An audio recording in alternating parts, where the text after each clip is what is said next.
little background. So, hi everybody. If anybody's joining, this is Don Swetzig out from Pinckney, Michigan, and what I call my little observatory here, the Orange Tube Observatory. And orange tube is, well, that's the color of the telescope I have. And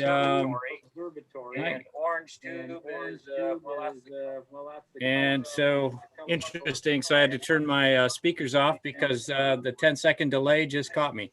But the orange tube observatory is what I call it. And again, I say that's because I have a celestron telescope. I'm starting the evening out with the idea I'm going to bounce around. Well, I'm going to bounce around the sky tonight, show you different things that are above the horizon, at least by 20 degrees, because where my observatory is, I have a line of trees pretty much all the way around. And the way I do my observing is using a camera and with the electronically enhanced observing techniques, where a lot of guys take really beautiful pictures that look like they could be from the Hubble telescope, and they will spend hours and hours and hours taking data. What I tend to do is I will pick an object and I will do short stacking. And what I mean by stacks, that's a frame, right? Every time you take a picture with the camera, you may be taking an exposure of 1,000th of a second to 100th of a second. In this case, right now, we were taking 16-second exposures, and you take a picture, and then I take another 16-second exposure, and I put it right on top. So it's like stacking a deck of cards that all are the same cards, but they slightly move around a little bit as you take time. So by having this fast stacking and live stacking, I can see a view of something that you would see with an eyepiece. The difference is you can't get colors with an eyepiece. You can't get details with an eyepiece. This right here, right now, is M20, the Trifid Nebula, and you can see it's got a lot of nice colors in it, and it's one of the things that how do I want to say is easy to capture. It's fairly bright, and I've got only about 12 minutes of a stack here, so I thought it would be nice to start with a stack. So right now, I don't see anybody on chat. It says unable to connect. So I don't know, John, can you tell, is there anybody out there right now, John? Yes. Can you hear me, Don? Okay. Out there right now, John? Out there right now, John? Yes. Yeah, we have a few people on here, and I'm gonna have to turn off my sound because that makes this echo. Yeah. Yeah, we have here, and I'm gonna have to turn off my sound because that makes this echo.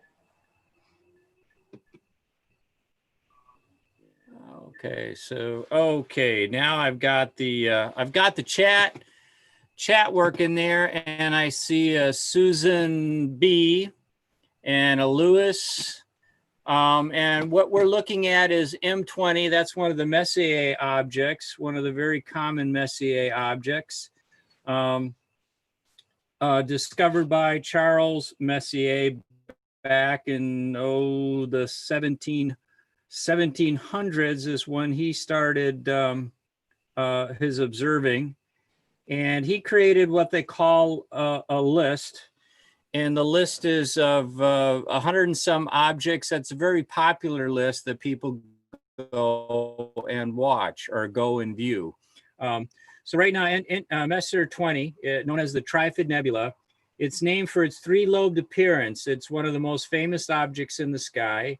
It's an unusual combination of an open star of clusters, which you can see the star cluster, and it's a reflection nebula and an emissions nebula. So you have dark sections that divide it into three parts. So you can see the division here. So you have the divisions here. You have reflection nebula, and between all those combinations, we get the colors that you see. So there's a lot of gas and things in the area. And so far, I just stacked this for about 14, I got 14, 15 minutes of data here. And so think of it with, if you were looking with your naked eye into a telescope, even with zoom and a fairly large telescope, you would not be able to see the color or the definition to this level. It'd be shades of gray or hues of gray. You can offer a viewing site, Silver Lake, with no trees, if that would help your viewing. No, because I have an observatory set up. So what I built, Susan, is a roll-off roof observatory. I bought an 8x12 steel or 8x10 steel shed from Menards a year ago. Built a 12x12 wooden deck out of treated lumber, and then built it so I can roll the roof off out of the way. So my telescope and camera set is set up all the time. So we've got a few people on. Any requests of things you might like to see? Like I say, I'm set up more for deep sky viewing of objects, not so much planets and things that are very small. I'm looking for fields of view that can fill the screen here. So does Lewis, do you have would you have a request, or Susan? Otherwise, I'll find us something else to look at. Okay, I don't see any requests. What I'm going to do now is I'm going to take us to a globular cluster. And let me save this off right here, so we have pictures for the future. And then I will stop what I call live stacking, as I explained a little bit earlier. And I will go to a normal view, and I'll just change my exposure rate to 2 seconds. So now you can see what it looks like when you're just taking 2 seconds of data. Right now, what we're going to slew to, and I'm going to get us set up here to go to M28, which is another Messier object. And we'll slew the telescope. And once we're there, and let's change the exposure a little bit to 4 seconds. I need to change some little things on the telescope here. If you start seeing right there, you can see the little fuzzy spot showing up. And that's actually the object we'll be looking at in a second. And let me go to 8 seconds, and let's see what that looks like. And then I'll start the live stack. Let's see. There's a few other things I have to do in the background so I don't lose the object in the screen, but you can see now with just an 8-second exposure, the globular cluster is showing up. So let's start let me change the title here. So when I save the data, I know what I saved it as. I like to save all the things I've used so I can look again in the future and say, hey, what did I look at last night? My wife always is interested. Did you see anything? And I tell her I always do. But the question is, what do I see and how well does it look? So let's go to 16 seconds like we did on the other one. I have to clear the last stack out of the memory of the computer. And here we go. Okay. Well, Lewis, after we get the cluster here, I will go to the moon. I'll take a shot at the moon for you. So we are starting a new stack. There's the first 16 seconds. Let me reset the stretch so that you can see it.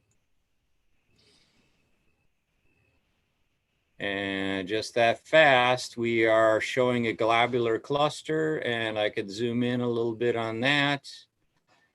And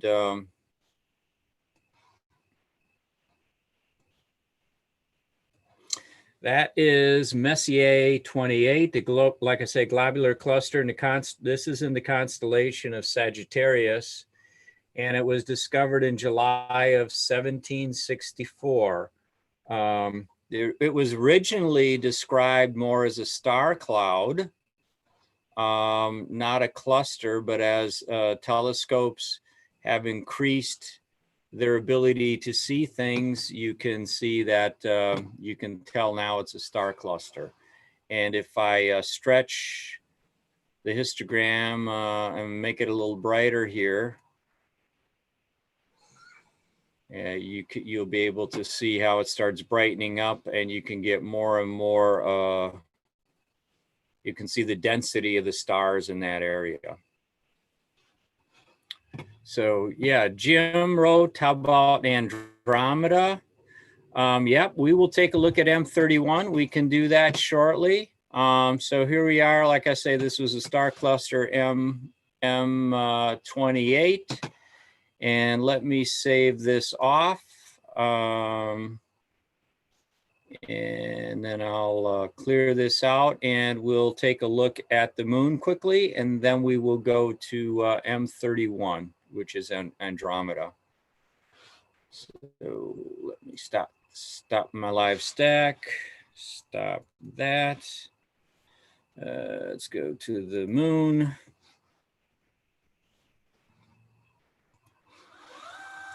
So we're now slewing to the moon.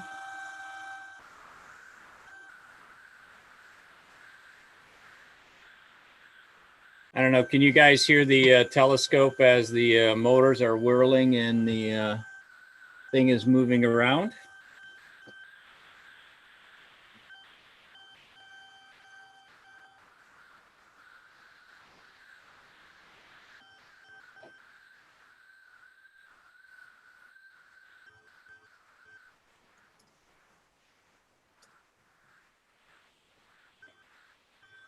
And then we go to the moon, we might take a stop at Jupiter and Saturn, which right now are very, very close proximity to each other in the night sky. If you look at the moon right now, the two brightest objects that you'll see right next to the moon are Jupiter and Saturn. So, all right, so there's the moon.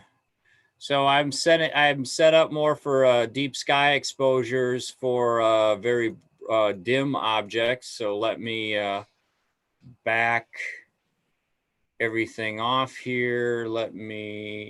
So I have to, for the moon, really turn down the gain and the exposure.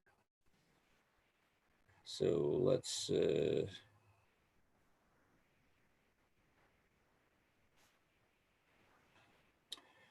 so turn the gain to 0, turn some more exposure down, and there we have the moon. It's slightly green right now. And that has to do more with the color balance of the camera. Unlike a camera that you can, in the daytime, how do I want to say it? Your camera is set up for a lot of greens and a white balance for the human eye. So what they call one-shot color cameras, when I'm doing this live type of viewing, the colors are usually not spot on. But if I were to post-process them, that's when a lot of people would be moving the color balance around. So when you see this right here, you can see, if you're looking at the right of the screen, if you can see my cursor, you see this blue line. Blue's a little light, and the reds and greens are dominating right now. If everything was lined up on the white line, then the color balance would be more accurate. But that is the surface of the moon. I'm not a moon expert, so I don't know all the names of the craters and so on and so forth. But I do know, yeah. Somebody said green cheese. Yep, green cheese. That would be good. I know I got some guys from work at me with his son, and he just texted me a picture. I'm laughing right now. I can see the green picture of the green moon of green cheese. So we'll work on the color balance on some of the other stuff a little bit later. Because we are so close though to like I say, Jupiter and Saturn right now, let's just do a quick stop at Jupiter. And let's see what we can do here. I believe I can zoom in enough and give you an idea. At least we can take a quick look at Jupiter. The thing I'm going to say, I'm not going to say the issues that I have, but right now my telescope is set up so I don't have a lot of zoom or a very short focal length. I've got it tuned for a larger field of view. So what happens when you're looking at planets, we don't get a lot of zoom, and it's very pixelated, a very small picture, but I'll do my best to give you a view. So the standard sound of the slewing motors.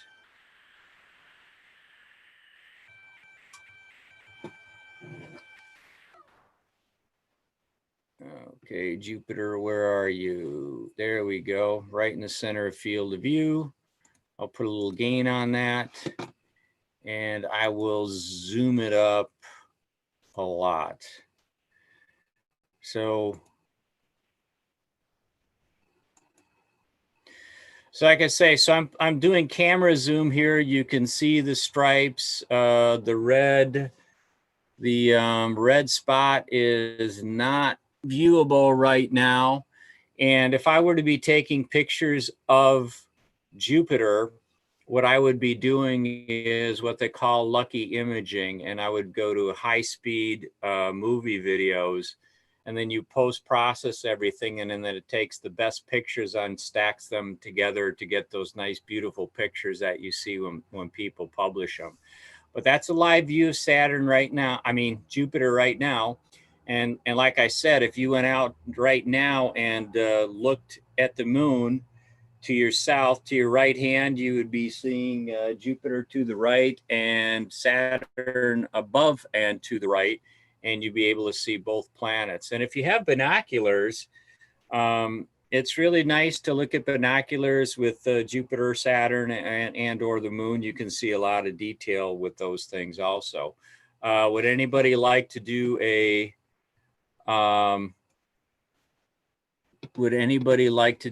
quick view of Saturn? Can you raise your hands? Or I don't know if we can do that on a live view with YouTube. I don't see that, but let's do a quick look and see if we can jump over to Saturn quick. It's so close to Jupiter. So now this is my normal exposure. You're going to see it drop down. Let's do one more thing though. Before we leave Jupiter, I'm going to brighten it up and see if we can see any of the moons. And let's get small. There we go. So let me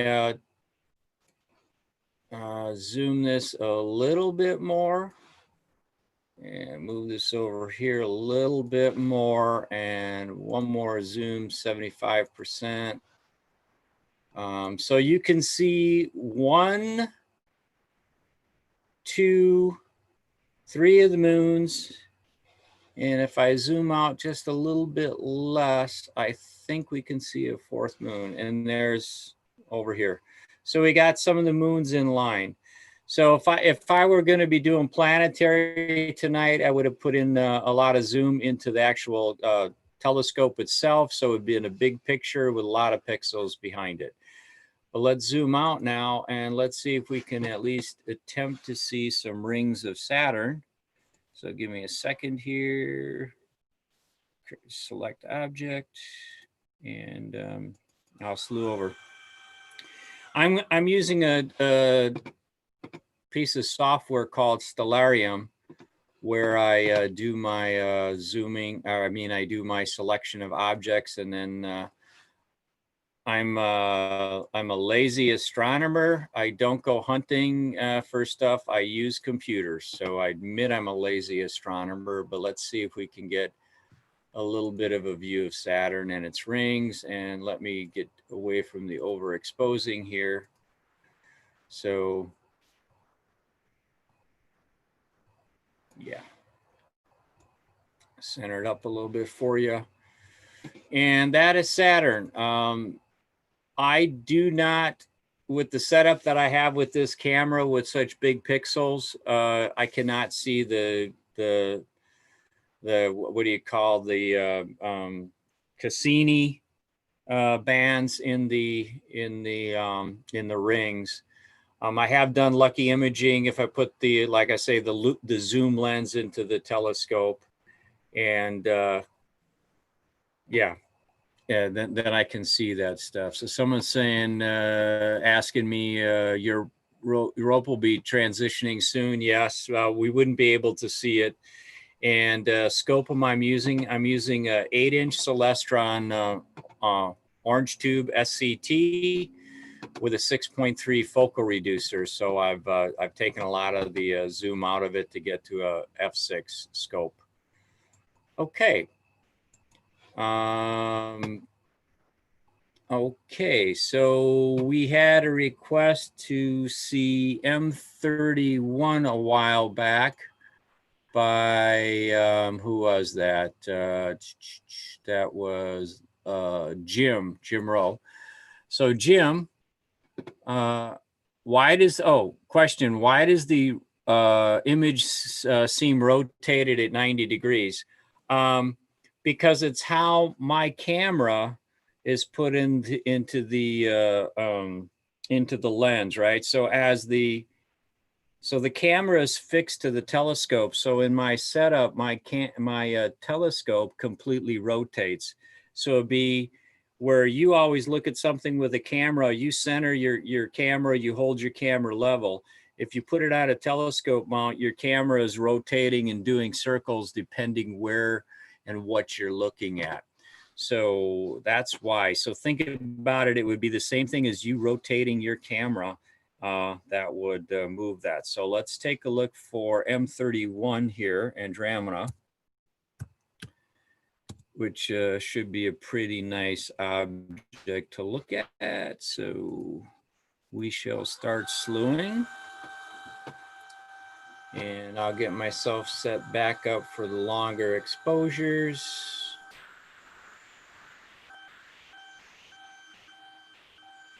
And telescope slewing. So yeah, so just think about it. The camera rotates with the lens. So this is M31.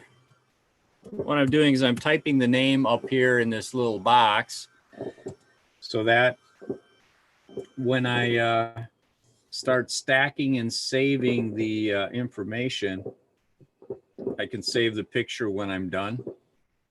And I like to do that so I can revisit what did I see that evening. Okay, so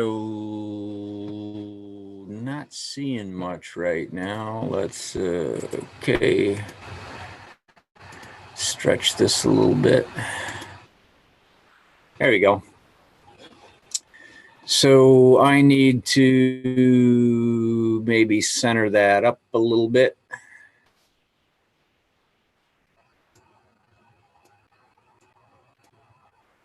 So this is what's called a German equatorial mount or gem mount, and it rotates with the Earth to help or to hold things in view. But initially, I need to get Andromeda is pretty big, so I want to get it more into the view as I can. So okay, that looks pretty good. Let's go to a live stack and hit clear. All right, so let's take a look at Andromeda. So what I've got here is I will take 16-second exposures, and let's get a few of them going. And I would venture to say in a little bit of time we will actually see something. So what I'm doing down below here, here's the histogram. And these are so underexposed pictures compared to what you take with a regular camera. You have to manipulate the image to bring out details. So we're, there we go. Now it's starting to look better. Now it's starting to look better.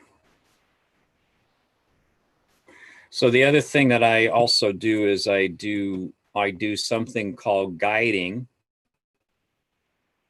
even though I'm doing live view of pictures or live view of stacks and not doing post-processing.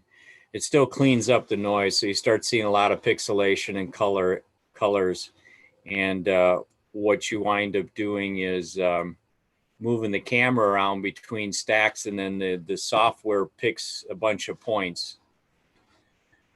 So this is Andromeda, and let's give it a little bit more time here to catch up on the stack. So think of it like I'm exposing the film, but I'm doing it live. And that's why I said earlier on the moon, I'm adjusting the colors, as you can see with these little bars over here. These colors, I'll try and get everything lined up for better white balance. And then you start getting decent colors. So you're starting to see the dust bands and everything. And Andromeda is the nearest spiral galaxy similar to the Milky Way that there is. It's about 2.5, I'm trying to remember now, is it 3 million light years, between 2.5 and 3 million light years away. And it's on a collision course. And if you were in the Andromeda galaxy looking at the Milky Way would look very similar to it. And supposedly 3 million light years from now, we're gonna crash together, crash and burn, and join each other. So that'll be an interesting deal. I don't think I'll be around. How many moons does Saturn have? Boy, Mr. Gibson there, whoever he is, knows his stuff and answered it. Thank you, Mr. Gibson. Let's see, what else do we have? Google says 82, great view, possibly shot of Mars. What's a collision course? It actually means that our galaxy, the Milky Way, and Andromeda are going together, right? We are going towards them, they are going to us. So the distance between the galaxies is getting smaller and smaller. And eventually we are going to pass through each other, and the gravitational pulls will make new galaxies out of what we're living in today. So someday in the future, Andromeda and the Milky Way are going to merge, and that's the collision course. Okay, so as you can see, this took all of 3 minutes, and you can start seeing the detail. And like I say, if you look with your eye in a telescope, you can't see that kind of detail. Your eye doesn't hold that much data. So it's a fun hobby, and that's what got me going on this. I wanted to see stuff like this, and that's why I built the little observatory that I'm in right now. Although it's not one of those fancy one where guys sit in their house and they run their telescopes remotely. I sit out here, so as it gets cold tonight, I'll be at the ambient temperature. So, but that's okay. So that's Andromeda, and you can start seeing the lines here. And this thing is larger than my field of view of my telescope, and that's what I'm saying is, so even though I've got the telescope acting as a camera lens for not being close up or not something far away zooming in to zoom out, it's at its maximum zoom out, and Andromeda is so big I cannot get the whole thing in. But you should be able to see the details here, the darkness through here, right? And then you see another areas over here.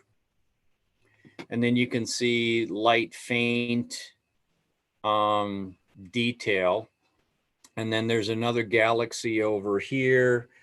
And let's see, that's, oh, what are the other galaxies that are right next to it?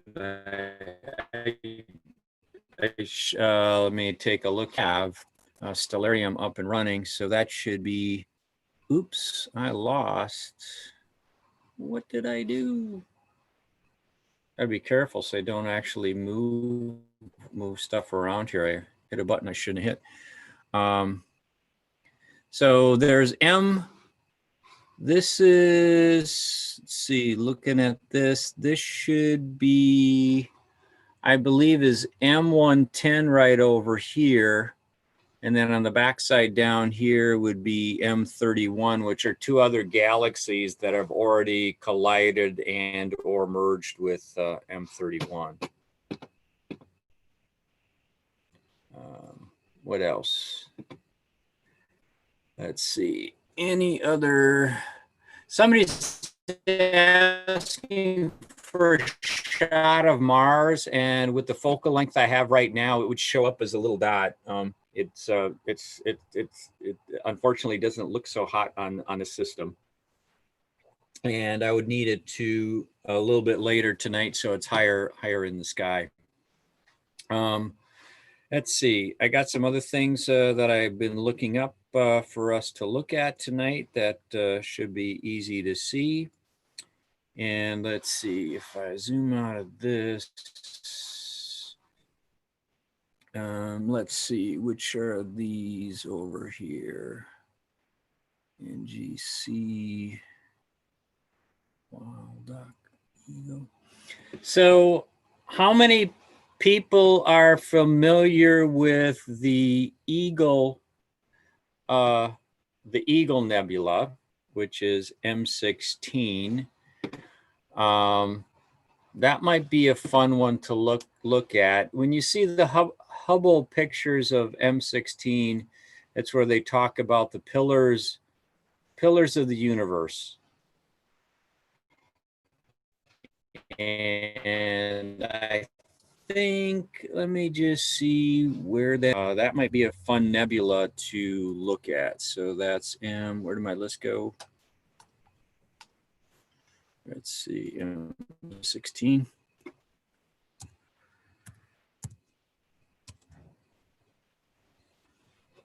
Yeah, that's yeah, it's at 25 degrees. So it's at 25 degrees above the horizon. So that would be a good one to go look at now.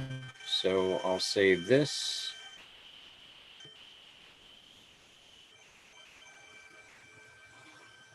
And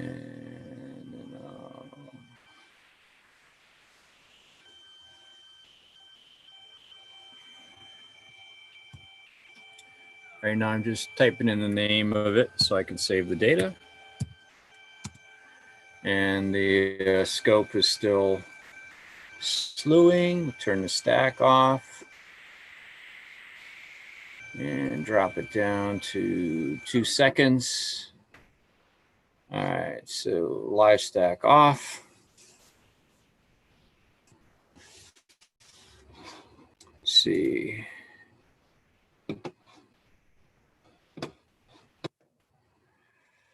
So right now we're looking at a 2-second exposure. Let's see if I can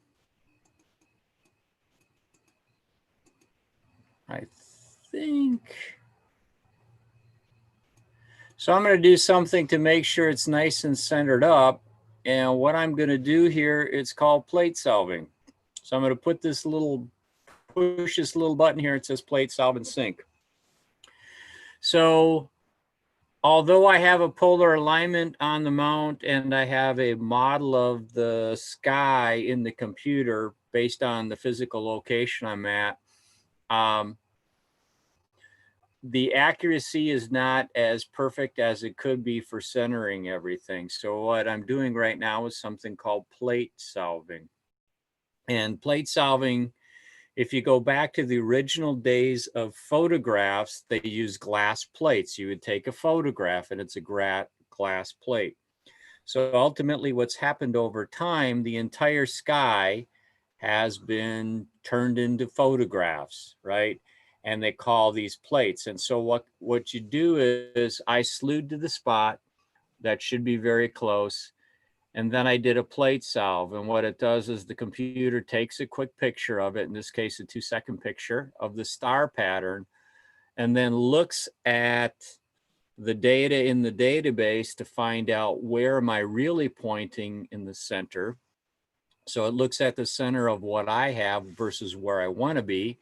And then it moves the whole telescope again. And by moving it again, it centers it up for me. So it wasn't out very far. I had done a new alignment tonight. And so it was not off far at all. But let's just see. So I got 16. I want to go to, let's here, clear this out. We don't want that. That is not, you got to get that to clear out. Go to,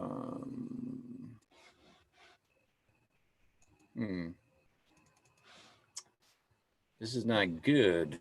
It seems that, did my software lock up?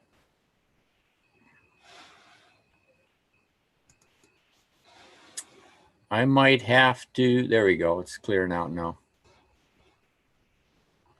So let's turn this up to 16 seconds. Clear. Okay. So this is the Eagle Nebula, and let's give it a little chance to get the stack started now. So this is the slow part. Usually I have a pretty, I don't have the greatest, how do I want to say,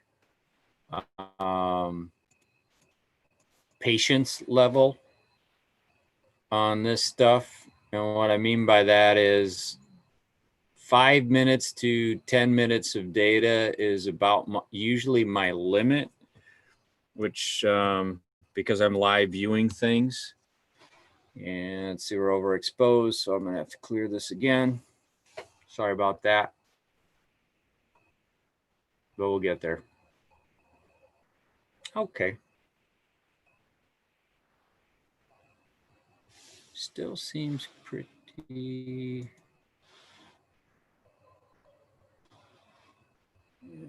Okay, refresh, reset. There we go. Now I got something to work with.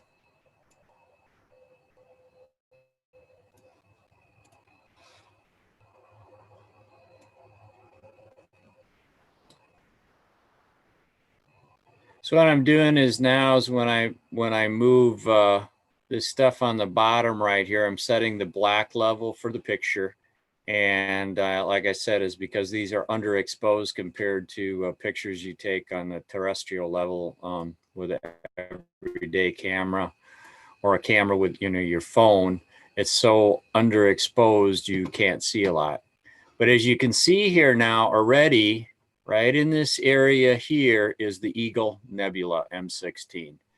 So as this builds, I think you'll really like this picture because it looks like an eagle.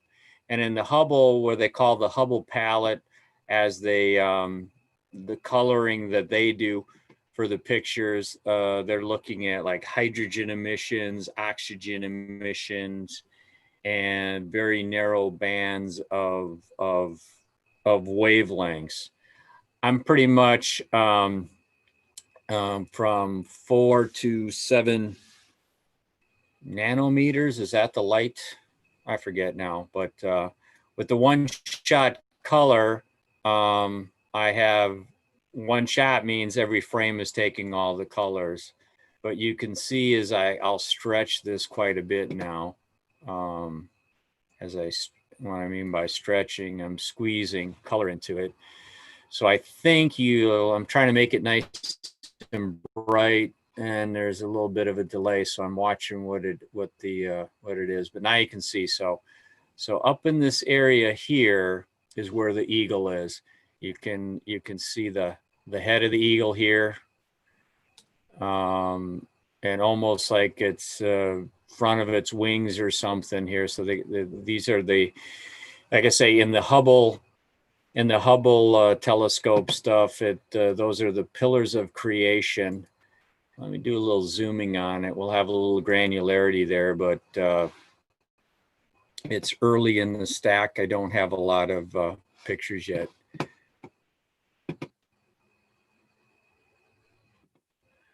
So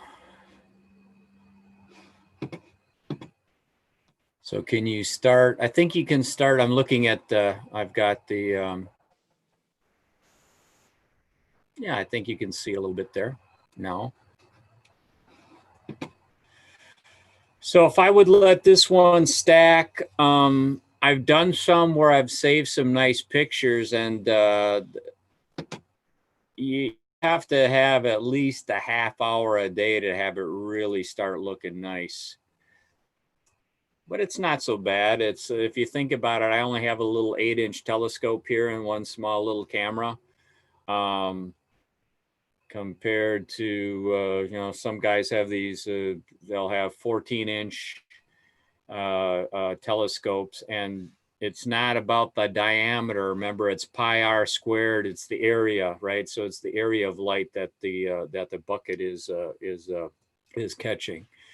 It's all like think of it, they're all like rain gauges, right? But if you have a 1-inch diameter rain gauge, 1 inch by 1 inch is, that's 1 square. And if it's 1 inch deep, right, I got 1 square inch. But if I have something that's 36 by 36 by 36 or 36 by 36 in 1 inch, I've got 36 square inches of light or water, right? So it's I got a small bucket, but the camera makes up for a lot. And let me get some information to share with you on M36 or M16. I can give you a little bit more details on it. Okay, so the Eagle Nebula, let's see, it's a giant cloud, interstellar gas and dust. It's in the constellation Serpens Caudo. I can't even pronounce that. The nebula is also referred to as Star Queen Nebula. It was discovered in 1745, 1746 by Philip Loys de Charez, and he made no mention of the nebula. And then Messier rediscovered, they say, in 1764 and described it as stars in it enmeshed in a faint glow. So he apparently did find it later on. He was the second one to see it, but he recorded it, so he wound up getting the credit. So 4 minutes of data, and I think we can start to see the pillars nicely. I can squeeze this a little more, I think. And let me change. What I'm doing this stretch stuff down here is, like I say, these are the camera controls, and I'm pushing buttons back and forth. It's just how the software works. But that's the Eagle Nebula. And like I say, if I were to take extended time, all this noise and stuff will clean up. So it's to me, it looks like a noisy, grainy picture right now. But I'm stretching pretty hard with a lot of gain and stuff, so stuff shows up quickly. So somebody is asking, where am I imaging from and what Bordeaux classification? I'm over in Pinckney, Michigan, and I'm about a Bordeaux 4 or 5-ish zone. I'm far enough away from Ann Arbor and stuff like that. It's just more local lights. I can see the Milky Way, but I'm definitely not a dark site. So I would say about, last time I looked online, I think we're in about a Bordeaux 4-ish, maybe 5 zone, kind of between. So it works pretty good for me. Let's see, no collisions. What other questions? So that's the Eagle Nebula. Let's see, what else did I have? I had created a list of things. Okay, we've already looked at M31. We looked at M20. There's some galaxies that we could look at. Let's see, which one is this? I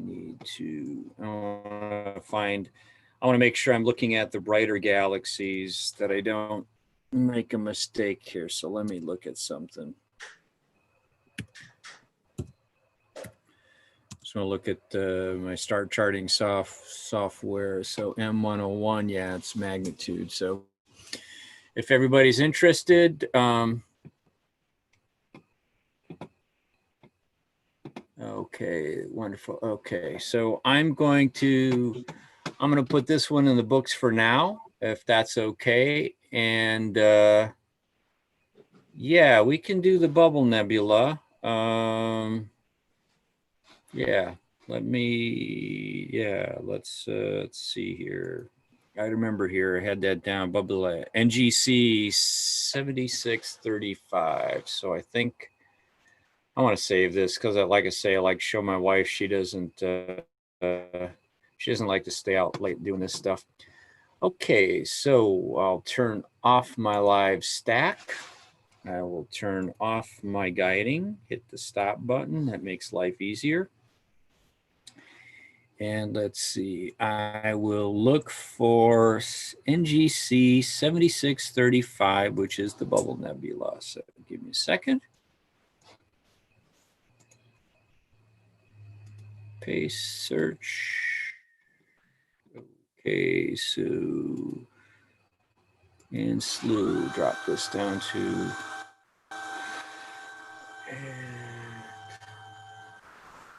and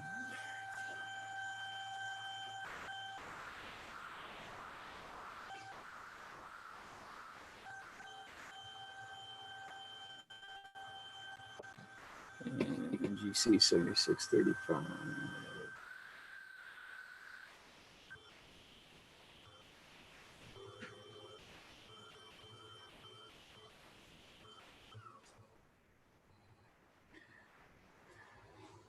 So 2 years ago in April, I didn't even own a telescope. So kind of interesting how this stuff all works over time. So let's see if we got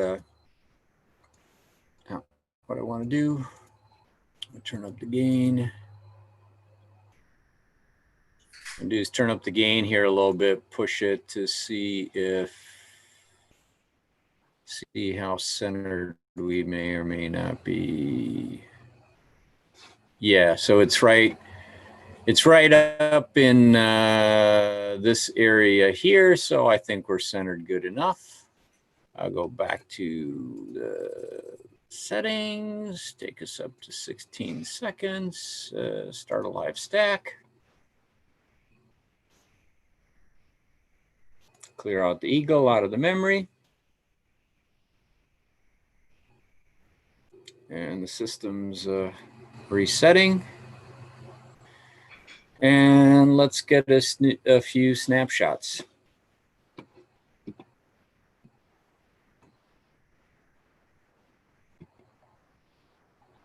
So again, for those who joined late, the way that I do my observing is enhanced using a camera and live stacking software. And what it means is the camera takes a picture of a given exposure length and takes the first one, and it excuse me, it finds a star pattern. And then when I take the next picture, it takes it, it lines up those stars and it lays it on top. And then it takes another picture and it lays it on top. And then it takes another picture and it lays it on top. So right now we're taking 16-second exposures and we're stacking them. And what that does is it improves the signal to noise ratio. But for someone like me who likes to do live viewing, it gives me details so that I can see things that I can't see with an eyepiece with an 8-inch telescope. So that's the beauty of what we're doing here. And then with the beauty of things like Zoom meetings or the stuff on YouTube, it becomes things that we can share with other people. Because our club now, because of all the, the nice fun COVID stuff, our face-to-face meetings, we haven't been doing, we've been doing remotely. And some of the nights when we have the club meetings, those of us who are staying out in the stars get on Zoom and share with each other what we're looking at. So I got a call for question from Paul. You're curious, you're doing a 2-minute sub. So I'm doing 16-second subs at a gain of 350 with an ASI 294 camera. And I'm doing the automatic subtraction of darks and flats. So I have a dark set and I'm around 20 degrees C because I have a non-cooled camera. And like I say, I got a gain of 350 and I'm shooting 16-second subs. And I do dither to try and get rid of the noise because I have a non-cooled camera. If that helps you for the questions you're asking. You say you're in a Bortle 7 area. Where are you physically located? State, city? You might be, I'm curious. So the Bubble Nebula is a magnitude 10 and 0 magnitude. So if you think about it, and it's kind of a backwards numbering system. So Jupiter, for example, I believe is a -2.5 magnitude. The sun is minus who knows what, because it'll blind you. But after you go through 0 and you start counting up 1, 2, 3, 4, 5, the magnitudes is dimmer and dimmer. Normally with the human eye, I believe you can see magnitude 6 and a very dark site magnitude 7. So this bubble nebula right here, as you start seeing it, and there's the bubble right there, we'll give it a little bit more data. This thing, the magnitude 10. So you can't see it with the naked eye. Okay, Rochester Hill, okay. So it's a magnitude 10, but it's distributed over this area, right? And the area is a 14.94, so 14.9 magnitudes per arc minute. So if you think of a complete circle at 360 degrees, when we're doing astronomy here, think about the whole world, 360, it's a ball. So when you think back to trigonometry, you know your angles of minutes and seconds. So we're arc minutes and arc seconds. So very small areas, very, very small areas that we're looking at and tracking that. So that's why it's tough to see this stuff somehow. So I don't know, it might be a little too dark now. So if you were looking with my telescope with just an eyepiece, you might see some gray fuzziness here. I know like the Veil Nebula and that, if I put some nebula filters in to help contrast with an 8-inch SCT, I was able to see things with averted vision. I could see the gray, grayish areas. So this is what it's coming up with now, without doing a lot of playing with the colors and stuff. And this is the bubble nebula.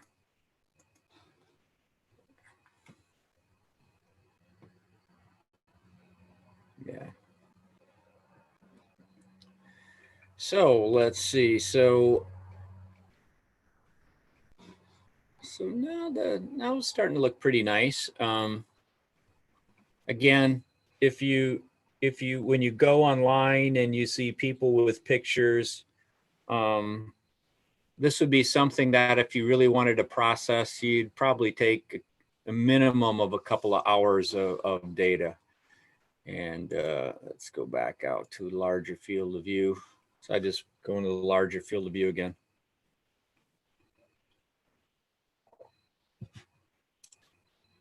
And then somebody did ask if I'm using darks or flats, and because I have a non-cooled camera, there's some noise up in this area, amp glow and things going on, and things up in the corners, but it is what it is. And I don't have one of those more expensive optical tubes that they call high definition and flat. So I still have some edge aberrations here. With the focal reducer, I still get some things where the telescope, I'm pushing the size of the sensor, and this telescope is not built mostly for, it was not intentionally built for astrophotography. So you do some things and you have to live with some imperfections, but the center sections are what look really good. So that's the bubble nebula, and that's 24 stacked frames of 16 seconds each, gain of 350 for Paul, if that makes sense, because I don't know what size scope you have, and so on. Next, what I'm thinking here is we could go after, let's see, where's M33 relative to where we are right now?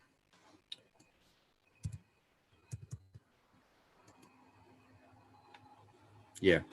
Oh, by the way, the bubble nebula, we didn't even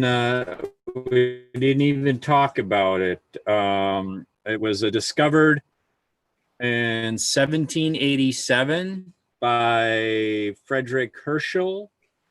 Let's see what else. They're saying is people can mostly see it if you have a 16 to 18-inch scope. You can see the faint nebula with an eyepiece, and it's 11,000 light years away.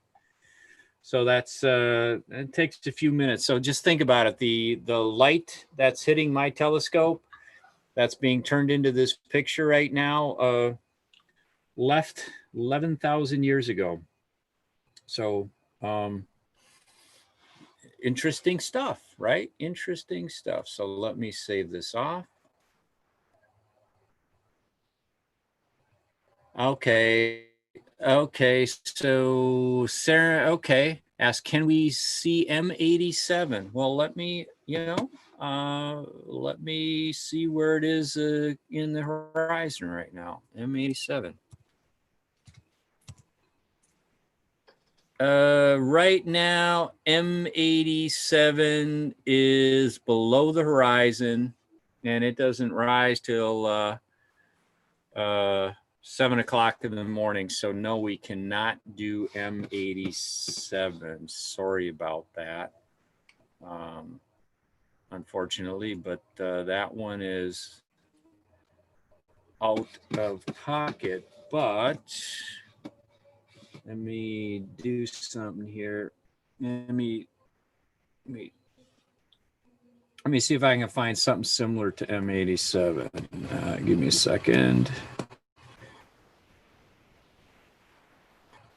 M87, yeah, that's M87. Yeah, that's the one with the it's shooting the little jet out of it. I was able to image that. I want to say that was last spring, and I was able to capture the jet with the 8-inch scope here. But no, I can't show that. Let's see, M57. Well, let's see where M57 is. Yeah, M57. That's very doable, the ring. Yes, we can do the ring. We will do M57 right now.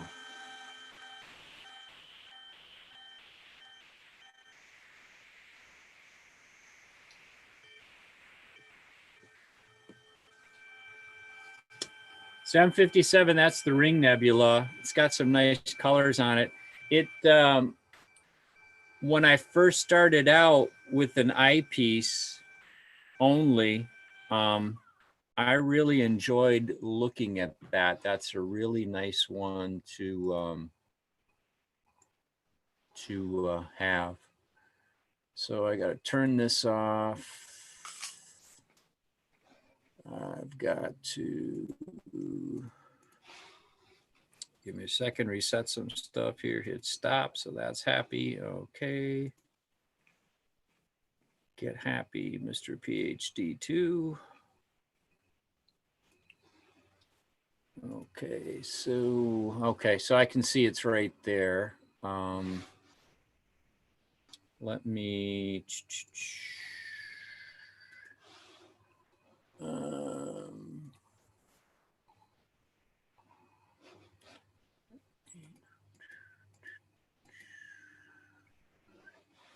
okay, I want to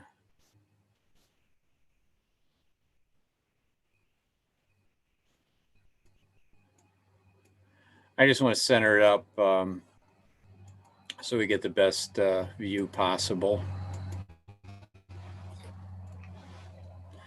So that's one of the nice things, right? So if it's an eyepiece or whatever,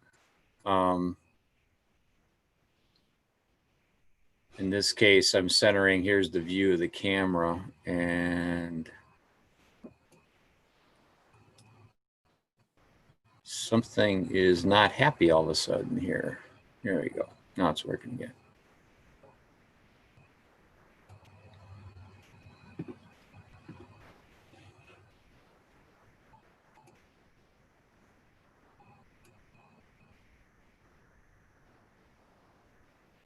Yeah, it should be close enough.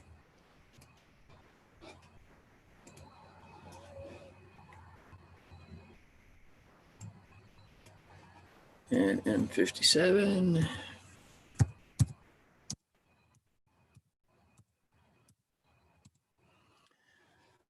All right, so let's drop this back to 350 so we don't blow all the stars out. And let's go to live stack. And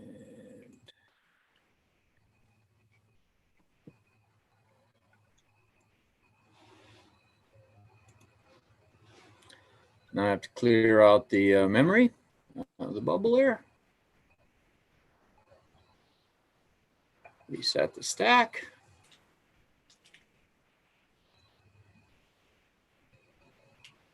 So someone's asking me, am I in a car doing this? No.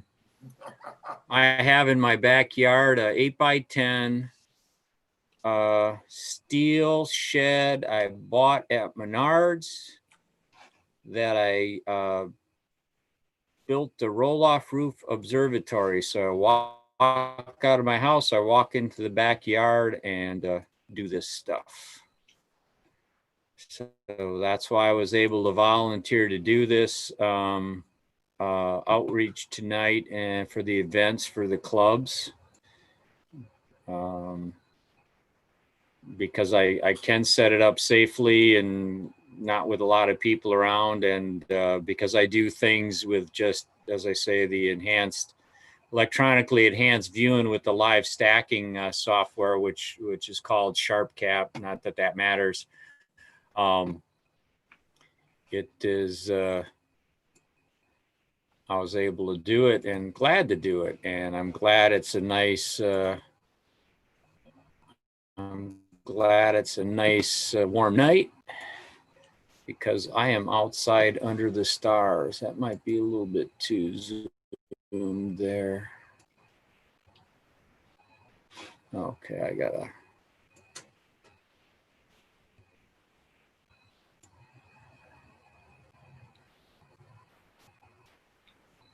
Okay. So that's a whole 64 seconds worth of data so far. And if you're looking at this by eye, you would see the ring and it would be gray in an 8-inch telescope like I have. But again, as you can see, colors and cameras do wonderful things. So let's let it grab a little data. Let's see if the, okay, that's why. So I didn't do that right.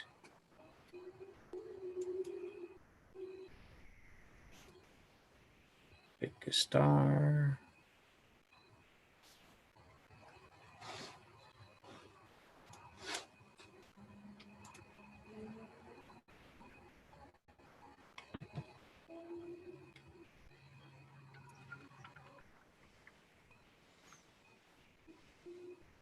I'm doing is working on my, even though I'm doing short exposures, I like to use the guiding so it dithers. Like I say, it helps clean up the pictures, but I've got got some kind of error going on, so well, won't worry about it. So let's do a little bit more zoom here.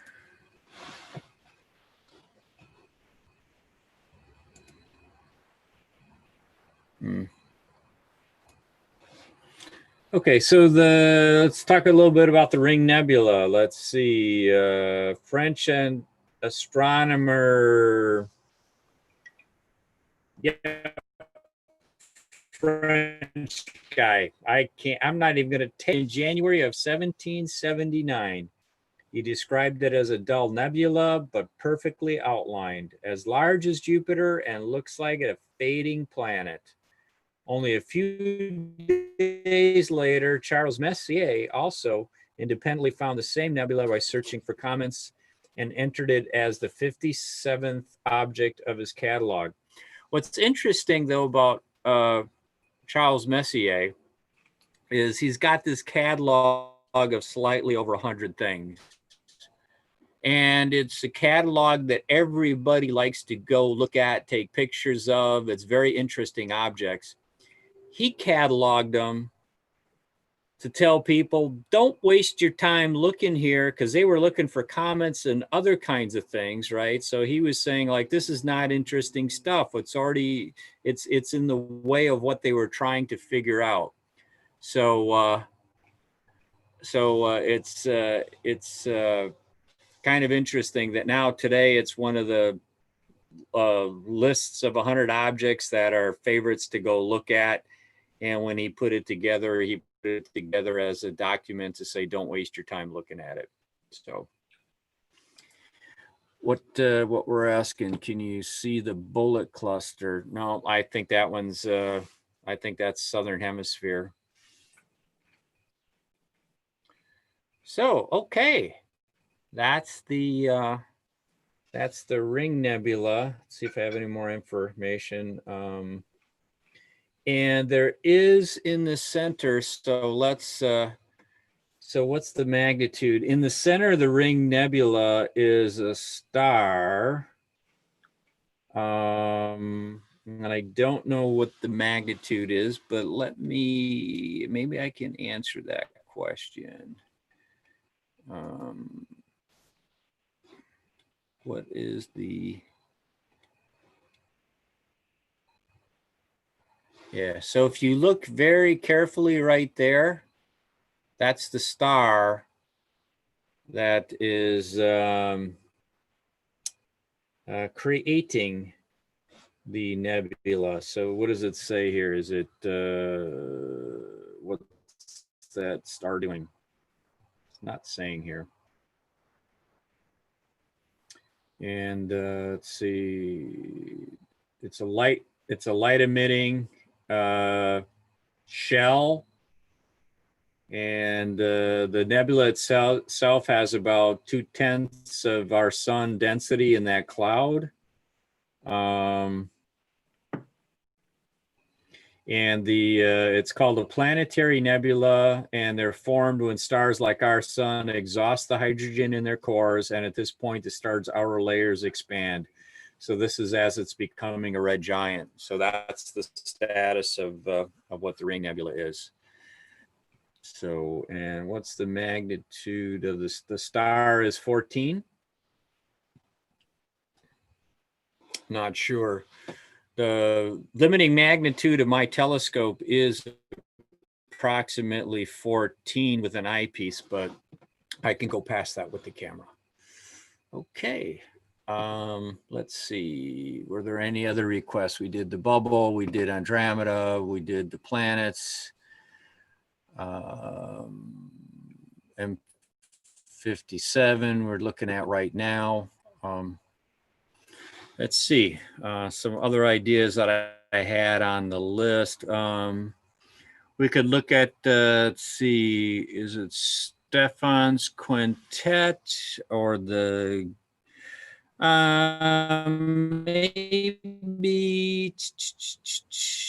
maybe NGC 6946. I think that comes up pretty quickly.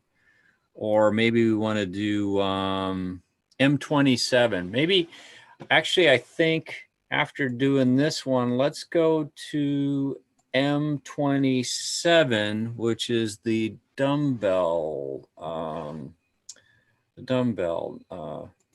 nebula. Let's see where that is right now. M27. Yeah, let's see. Oh yeah, way up there. That's no problem at all. So let's take a look to M27, the dumbbell nebula. So this would be M27. And turn the live stack off. And let's see, I need to stop there, on there.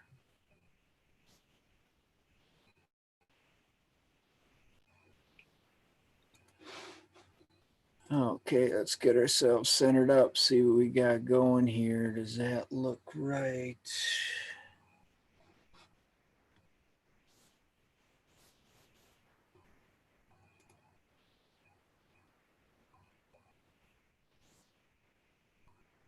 I think it's, I want to make sure I get it centered up right here. So let's do it. That's my problem. I'm still zoomed.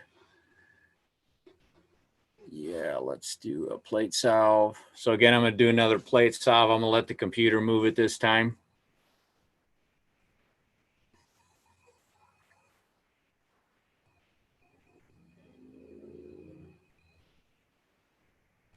We can try and find a Neptune.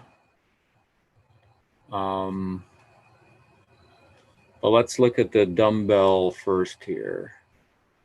So right now it's the computer is looking for a match of the plate of where I'm centered. So I'm 0.2 degrees off. It just moved. Okay, stop, refreshed.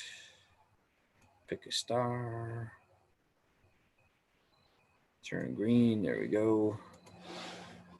And let's start, let's get this back to 16 seconds, back to 350 and life stack. So clear out the memory again and start over. So there's a question of seeing if we can see Neptune. So there in the first 16-second stack, you can already see the outline of the dumbbell nebula,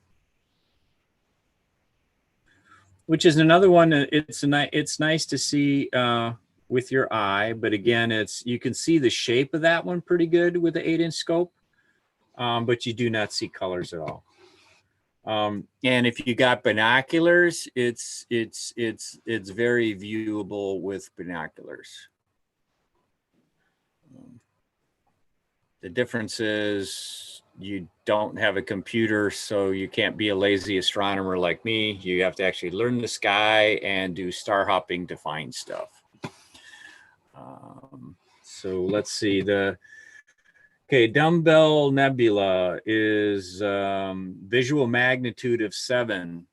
So when we were talking about the bubble nebula, we had said it was a magnitude of 10 and the magnitude of 14 magnitude per arc minute. And here the dumbbell is a magnitude 7.4 and its surface brightness is 11.27 magnitude of per arc minute. So it's significantly brighter, right? And that's a logarithmic scale. It's not a linear scale. So that's a big difference in brightness. So I'm going to turn down the red just a little bit.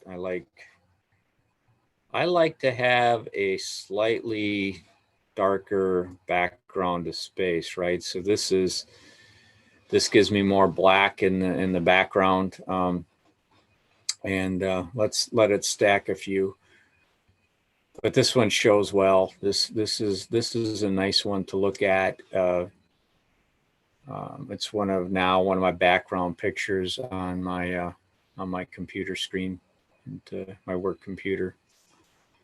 I get to work from home now in the basement, so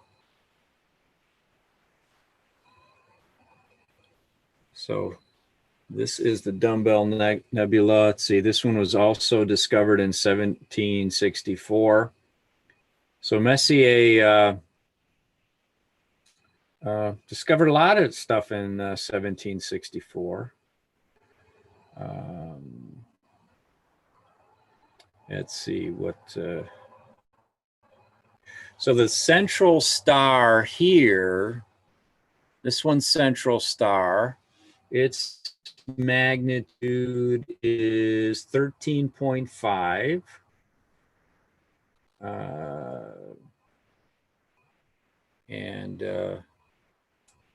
So that gives you an idea of the power, again, the power of using cameras for your viewing. Is there a thing called NGC 2244? We'll take a look and see. Is there a thing NGC 2244? I'm sure there is.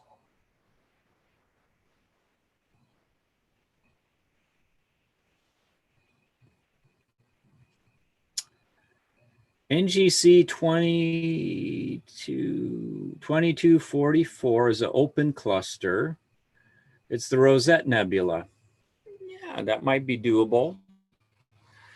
So we got a request for that. We've got a request for M50. I'll have to look while we let this stack. I'll do a quick look on where M50 is in the sky, because I don't know off the top of my head.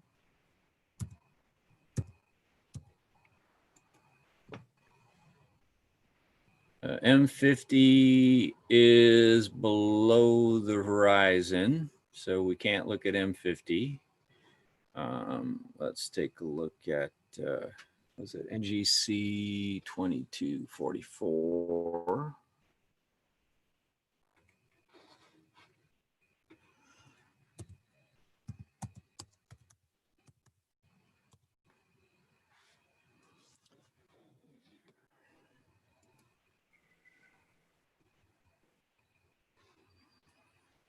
Let's see, rise, transit, set.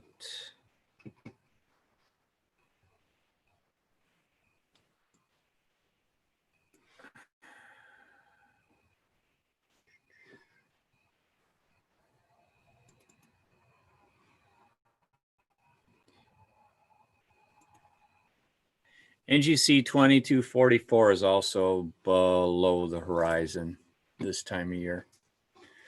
So those won't work either. M20. I looked at M20 earlier tonight.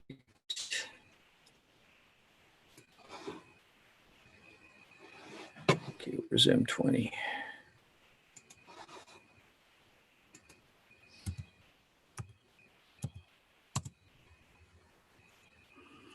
Let's see, M20 is at 10 degrees above the horizon. That's the trifid. Yeah, I would have had to look at that right away early in the night. Everything falls apart for me at 20 degrees on the horizon, so we can't grab that one either. The other question was, there was a question on Neptune. Let's see where Neptune is right now.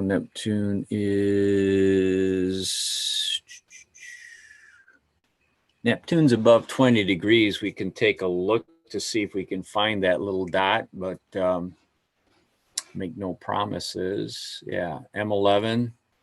Yeah, that would be another good one to look at.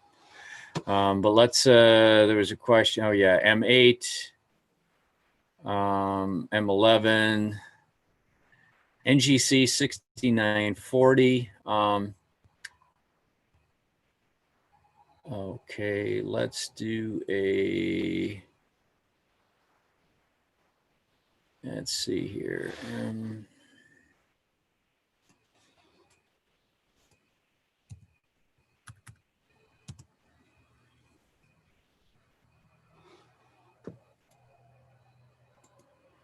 Yeah, M11, the wild duck. Yeah, that'd be a good one. Let's just pick M11. So let me save this. We'll do M11.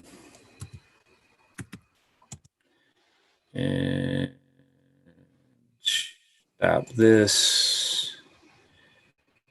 Give me a second. M11. Current object, slew.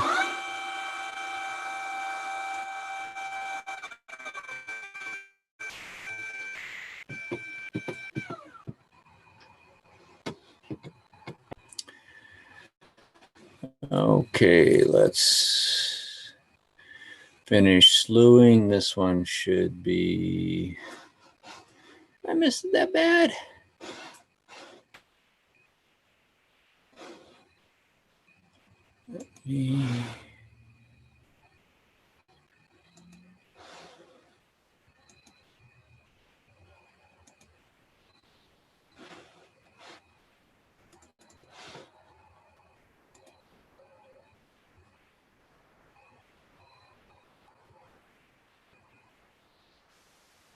This thing is doing, got too much stuff going on the computer tonight. I think it's not so happy right now.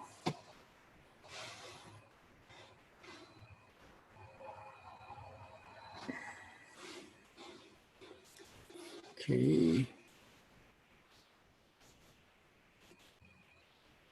Yeah, I'm off. I am off big time on that one. So let's do a quick plate solve.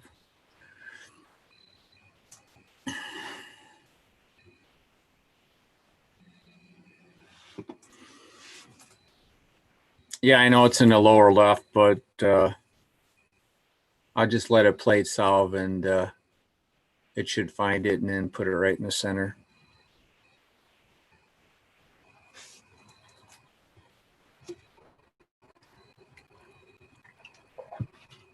So you said Doug has the veil. Oh, Doug has the veil in one of his presentations. Okay. Come on, plate solve this. That shouldn't take that long. It should have been done already.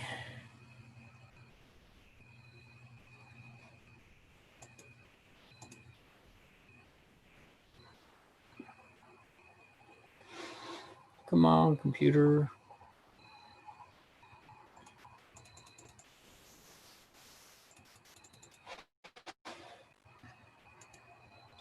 I've got to get out of this live stack. It's not. Hope we don't have to restart. Sharp cap.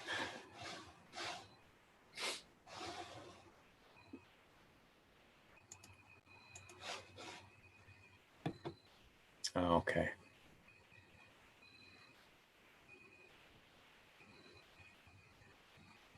Cancel this, cancel that, and clear this. There we go. I think I tried to do too much, and the computer's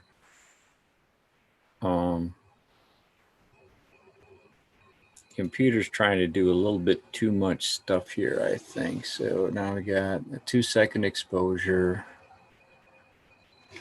Okay.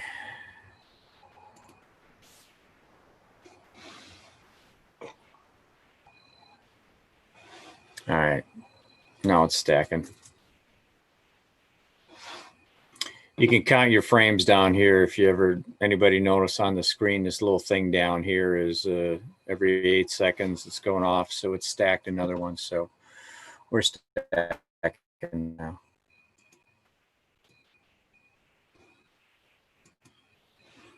So let me remove this a little bit.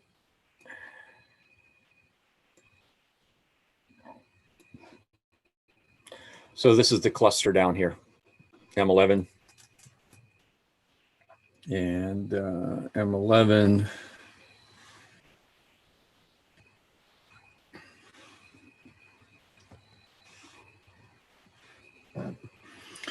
So M11 wild duck cluster, it's got usually some nice little color to it for a cluster. And it usually shows pretty good on my scope. It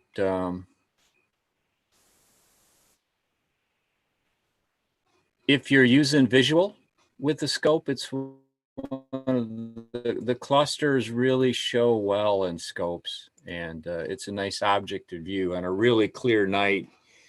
This is a very, very, very nice object to see with your eye. Very nice to see. If I zoom in a little bit and move this and this, so that's M11, the wild duck cluster. And let's see, it was discovered by German Gottfried Kirch in 1681. And then a William Durham in 1733, and then Messier put it in his catalog in 1764. Its magnitude is 5.8, so as it's getting closer to 0, it's getting brighter and brighter. So move this over here, get a little bit more black in the background.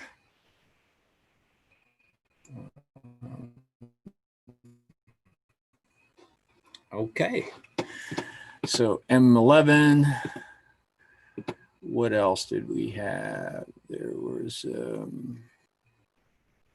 NGC 72. Okay, hold on. NGC, I think I had on my list.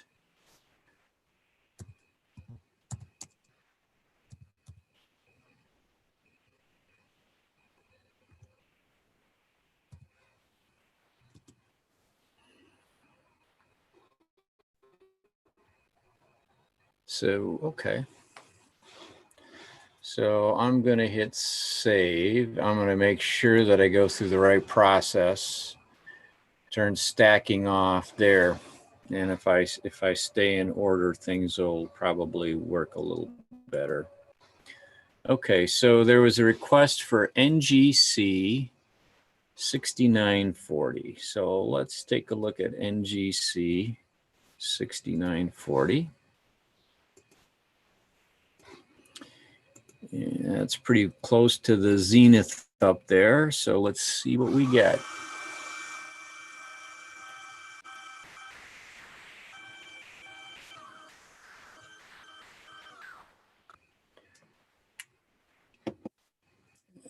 Okay. Turn the zoom off. So I've never looked at NGC 6940, so I don't know what we're going to get.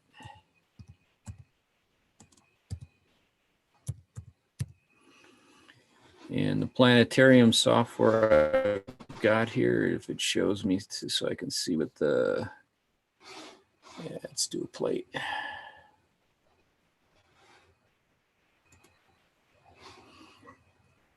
So I'm doing a plate solve because I don't know if that's it in the center and if the plate solve grabs it, because the last thing we looked at was down at the lower left. So my alignment isn't the greatest tonight.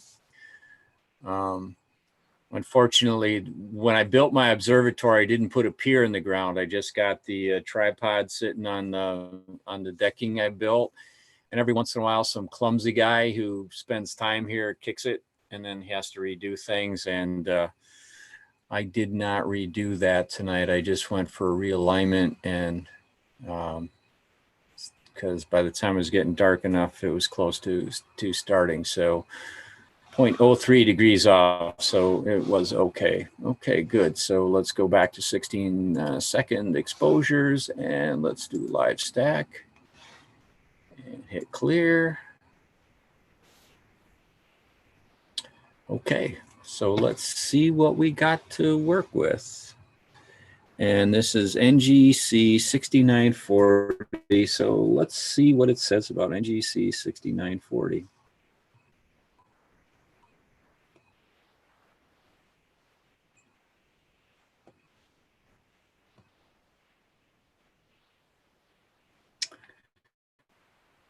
Okay, so NGC 6940 is a rich, uniformly concentrated cluster containing approximately 70 stars in an area of 15 arc minutes. And the stars are mostly 11th to 12th magnitude objects with a few brighter 9th magnitude members. So that is, and that's matching pretty much what I see in Stellarium. So this would be the center section here is it.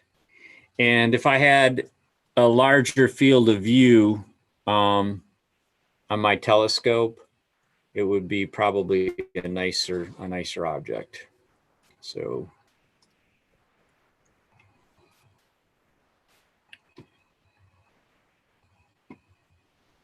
okay, so question on, do I have a clear sky here? And yes, I still have a clear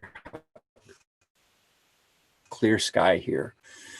When I don't have a clear sky, usually that little thing called PhD2 starts going ding, ding, ding, ding, ding at me. Because my observatory is outside, what I did is because as you know, heat rises. So I hope some of the help keep me warm. So yeah, that's it in the center. And that's that is your NGC 6940. So let's save that one. And get back into sequence here. I want to save with adjustments. Then I will stop the live stack. And then we talked about, it was NGC, what was it? 7293. I know that was on my list. 7293, the Helix. 7293, I believe, is already below the horizon. I think that I needed to look at that one right away. Let's take a quick look. Ah, wrong thing.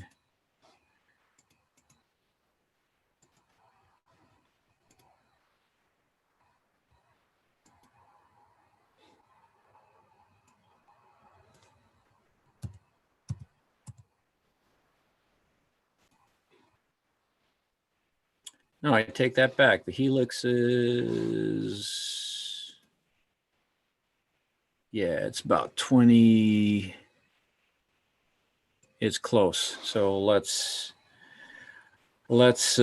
take a look and see if we can grab that right now. The Helix, that's going to be out of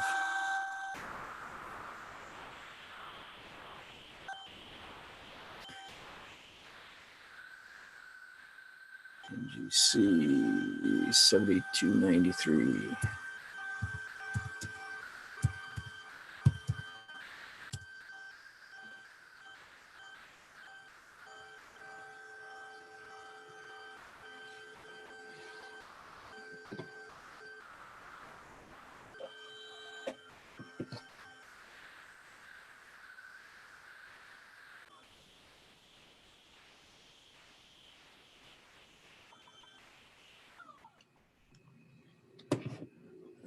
Okay, let's see if we can get some stars.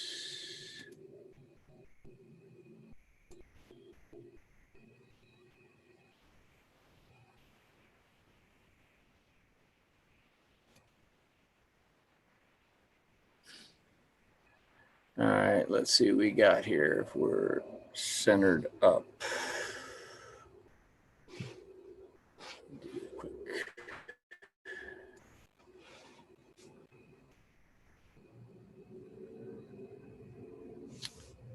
I don't know enough.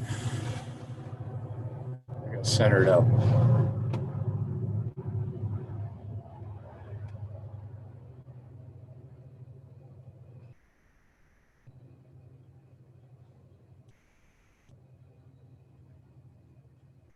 Solving, come on, solve.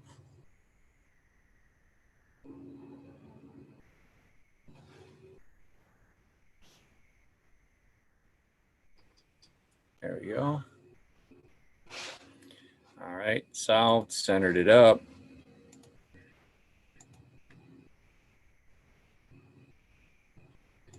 Lock in.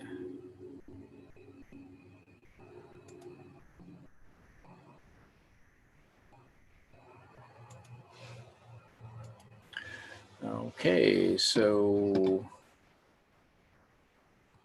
I already changed that. So live stack.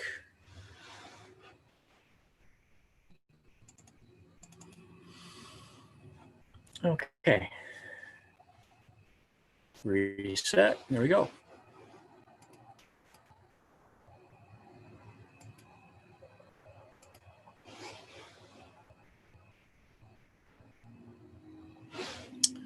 All right, see what we get. I did a couple weeks ago, I looked at the Helix Nebula, and it seemed to be pretty dim, and I had to work kind of hard to get it. But it looks like right in here there's some coloration. So let's get a couple of stacks, and then we'll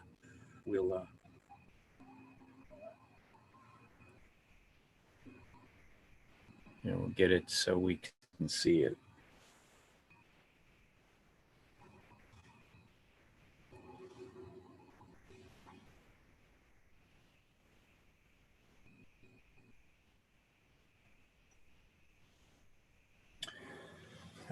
Let's see, when was it discovered? Okay, let's auto stretch this, do this, do this, do this.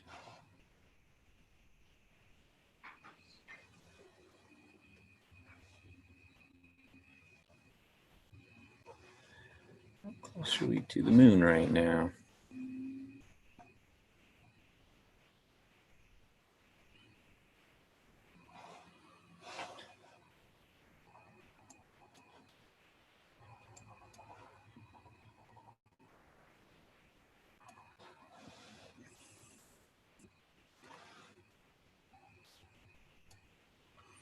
So this one's going to take a little bit to show. I don't know if it has to do with the type of emissions coming from that nebula, but or because I have a IR-UV cut filter in there that it makes it very dim. But it was a few weeks ago I tried looking at it also, and it was very dim.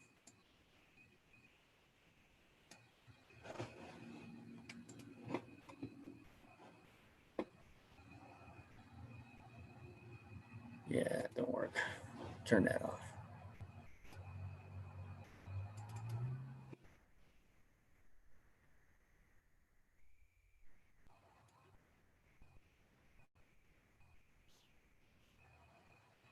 So this is a very noisy image. Right now I'm getting a very noisy image. And I'm wondering, am I...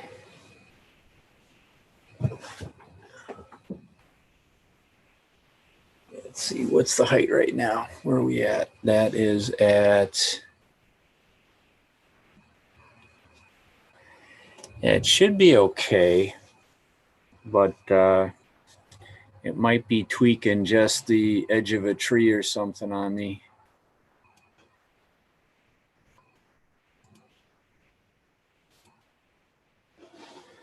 When I start seeing all these smeared colors and stuff, I'm getting to the edge of where some of the trees and stuff are.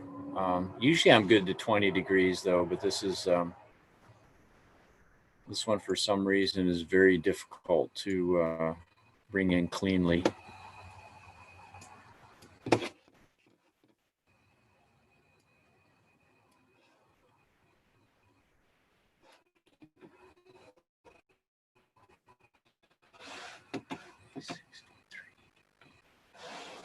So like I say, this one is a difficult one to show clean.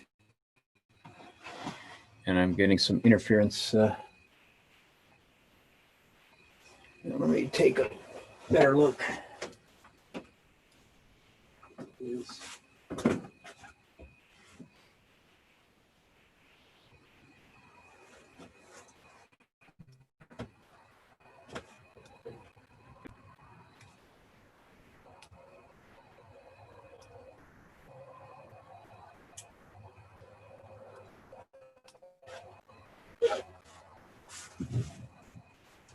I'm still good. I'm not behind any trees or hitting any trees, but for some reason this thing is not all that green. I don't know what's going on there. Something is interfering, and I don't know if I'm getting glow off the side of the moon or what it is. I do have a dew shield and stuff that would help. Normally helps protect that kind of stuff, but this one is, so that's what it is. And I've never had luck with this object, but I've only tried shooting it since I got that filter. So that could be part of the problem. And this upper section, I don't know what's causing all this green glow. So this is not a good one to look at. Let's see, let's look for something else. Maybe time to go for another galaxy. I think, let's see, what did I have on the list? Let me see where NGC 6946. It's a 9.6.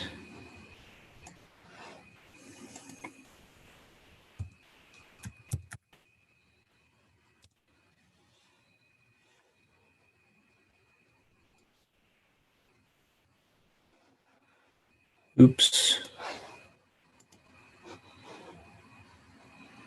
I think let's, I want to try M101. Yeah, Bodie's, I think that's 81 or 82, but let's try M1. I'd like to try M101 right now. I think that might, before that gets too low in the horizon. So we'll try that. Let's see, shut this off. And let's go here. Come on.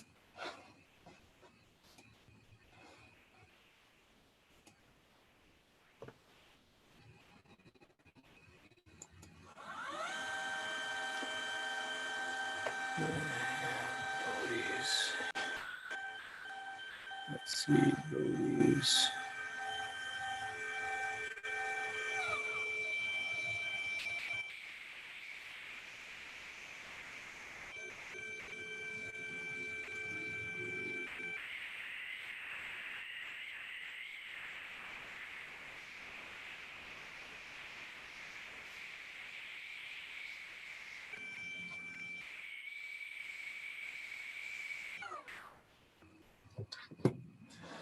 All right, we'll try M101 here quickly.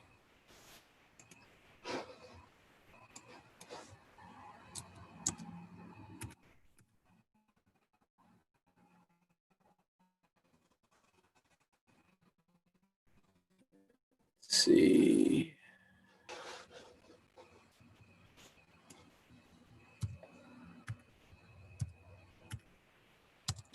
So M101, that's, I believe that's called the Fireworks Galaxy. And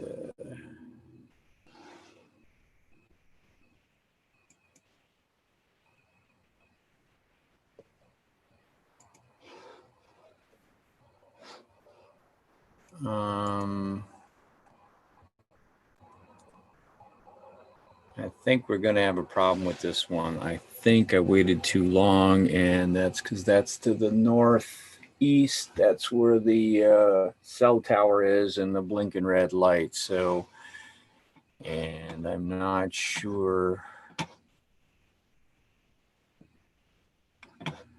Yeah, that's okay. So Bodie's Galaxy, if I remember right, that's M81 or M82. That might be a better. Thought I had it on the list here. Did I not write that on the list? Oh. Okay. That's right. You know, it's one of those two. Let me check. M81.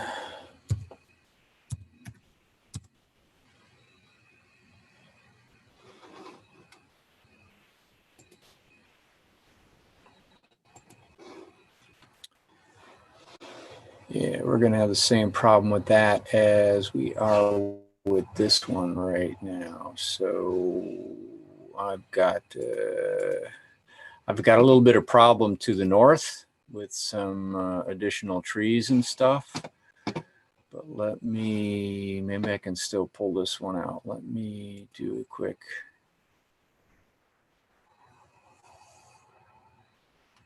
frame plate solve. I think the galaxy is right down here, but I can't tell for sure until I stretch it. And so just do a quick plate. There's enough stars here. It should be able to plate solve. Yeah, pinwheel, that's a good idea too.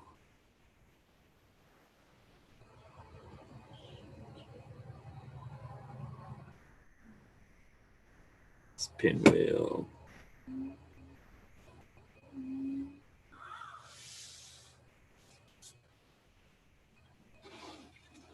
Yeah, okay, so that's, let's go back 16, 350.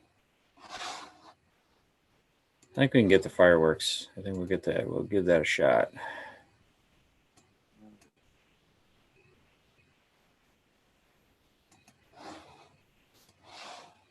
Live stack.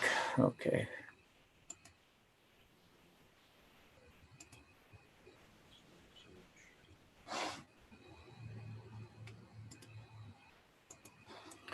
Reset all the stuff here and let's get a couple of stacks and see what we got to look with.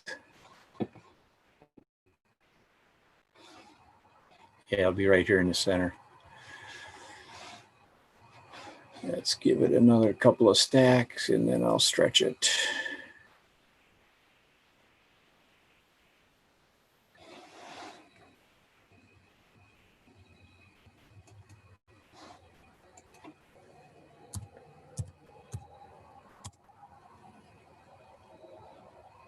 Yeah, M74 is plenty high. Okay, we got a couple of frames now. Let's stretch a little bit. Ooh, that's really green. Do this again.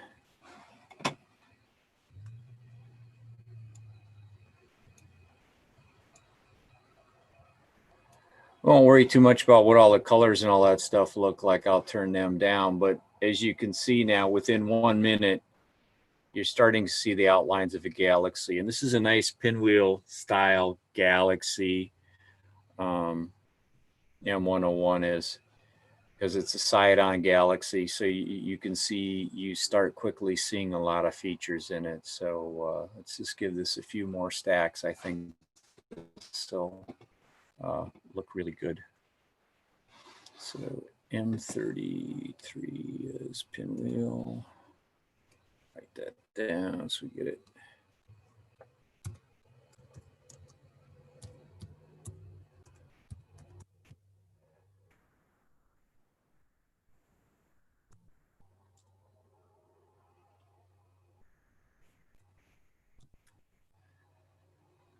Okay.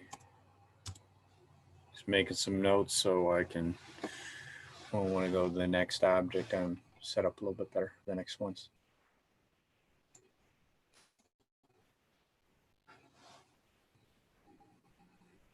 So as you can see, this is, so when we were looking at the brighter nebula and stuff like that, it was showing up pretty quick. I would have thought M101 was brighter than that, though. What is 101? Let's take a look. M101, it's a magnitude 7.86. So I thought this would show up a little bit quicker.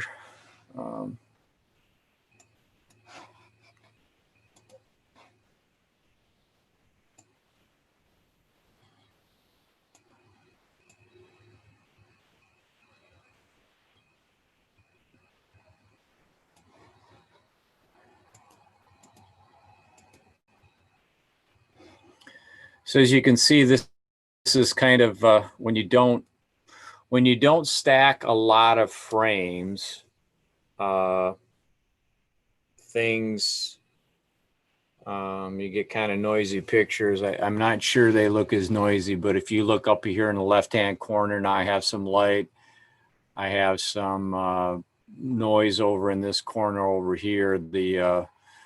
Because I don't have a cooled camera, where I got control cooling, I get noise and stuff, and it takes me more time and more stacks to ultimately get rid of that noise. And right now my PhD2 connection, which is the tool that I use for guiding, something broke on that, which means I have to restart some software, and I'm not going to bother for that.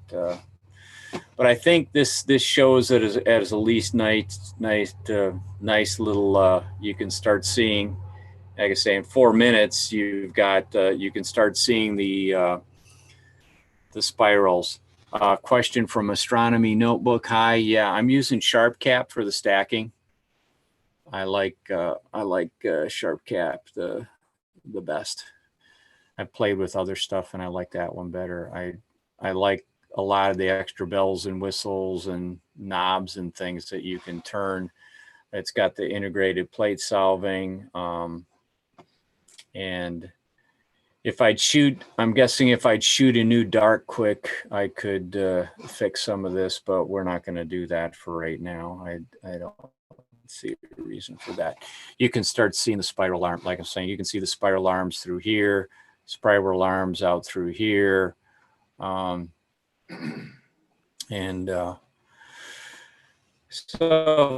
if I wanted to take and hold here for a half hour and get the dithering going, we could show more detail.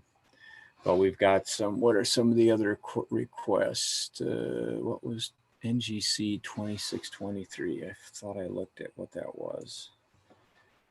NGC 2623. Oh yeah, that one was below the horizon. I forgot. All right, so yeah, like I say, software is a combination of Sharp Cap, PhD2 for the for guiding and doing dithering when it works, and the other thing I use is Stellarium for my picking of objects, and with the Celestron mount, I use CPWI as the driver for all the goodies and bits and pieces. So, all right, let's go to the next object. As soon as this saves, I'll shut the live stack off, and we will go to. I'll get a slewed over to M33. I think that was M33. M33 is the pinwheel. That's nice and high, so we won't have issues with, we shouldn't have any issues with anything for trees or anything being in the way. So we'll drop that.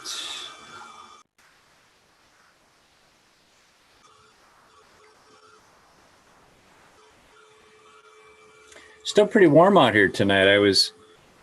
We had a nice warm day today. Last few days of before fall starts hitting real fast. So I hope everybody enjoyed the day today. It's supposed to be another nice day tomorrow. Nice and warm. So I hope everybody can enjoy the fall.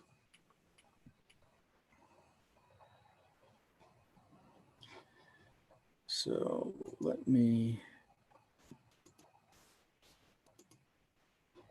see, make sure I got, okay, it's right there. Looks like it's right there. So let's do, cut it back a little bit. Let's do a plate solve, center it up. Do a quick plate solve and we'll get it centered up. And then 7209, I'll take a look. What's NGC? It's 7209.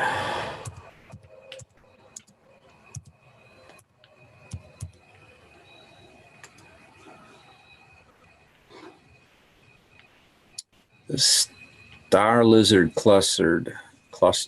Okay. Let me see what that looks like. I'm curious.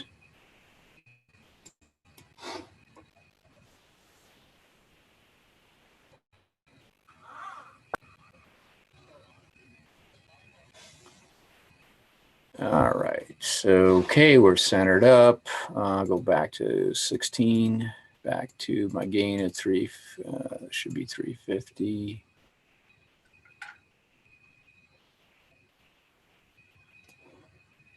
Heck, I can't type. And let's, oh, M33. All right, start a live stack and clear out the old buffer. And so now we're pointed away from the moon and everything, so that might help a little bit too. So do you click on dithering in the sharp cap alignment section? Because when I did, it stopped my stacking, so I turned it off. There's a setup when you, I'll just, while we're waiting for this to stack, I'll bring the setup here. So right now, on occasion, I use CPWI as the driver between the mount and PhD2, and the communications into sharp cap is all via CPWI as my ASCOM driver. And when right now I have it, it says it's looping, cannot dither, PhD2 is not guiding, but let's see, that's because let's see if I can get it working. Selected a star, let's see, okay, it's guiding now.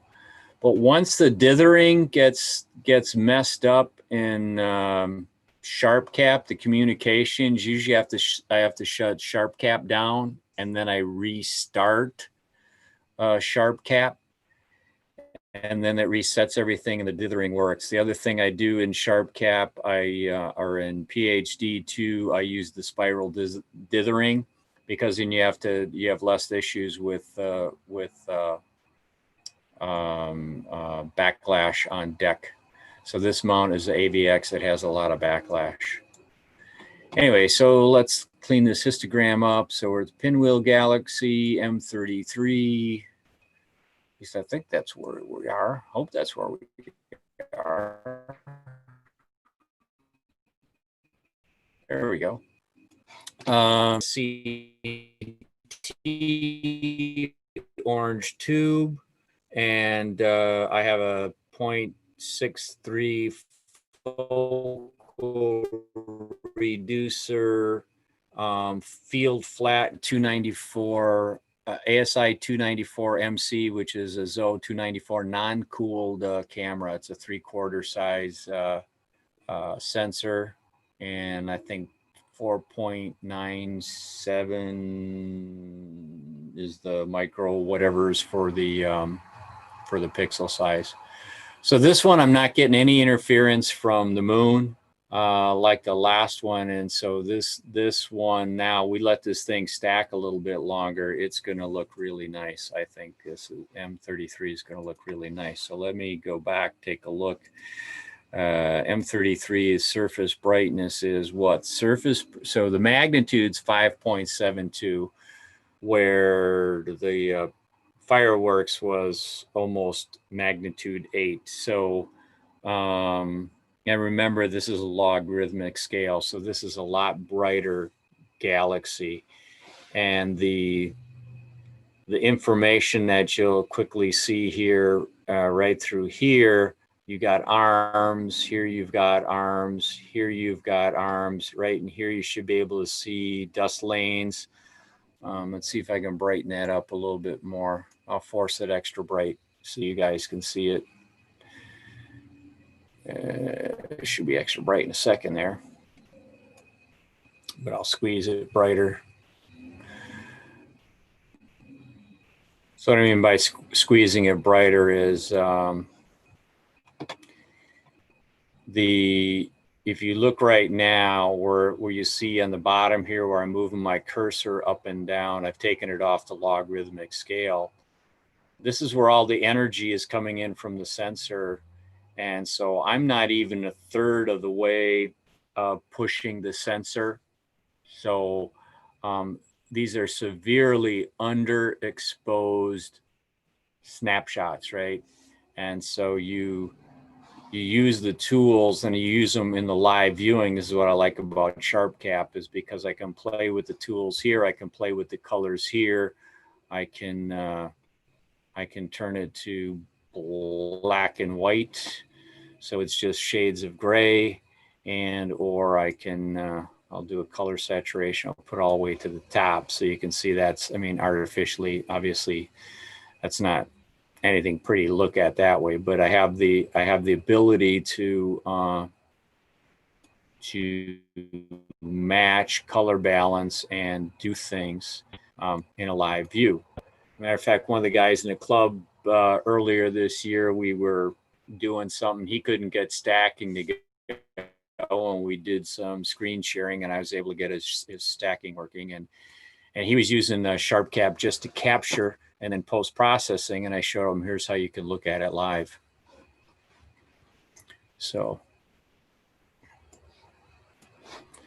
yeah, this is a nice galaxy to look at, considering it's not galaxy season.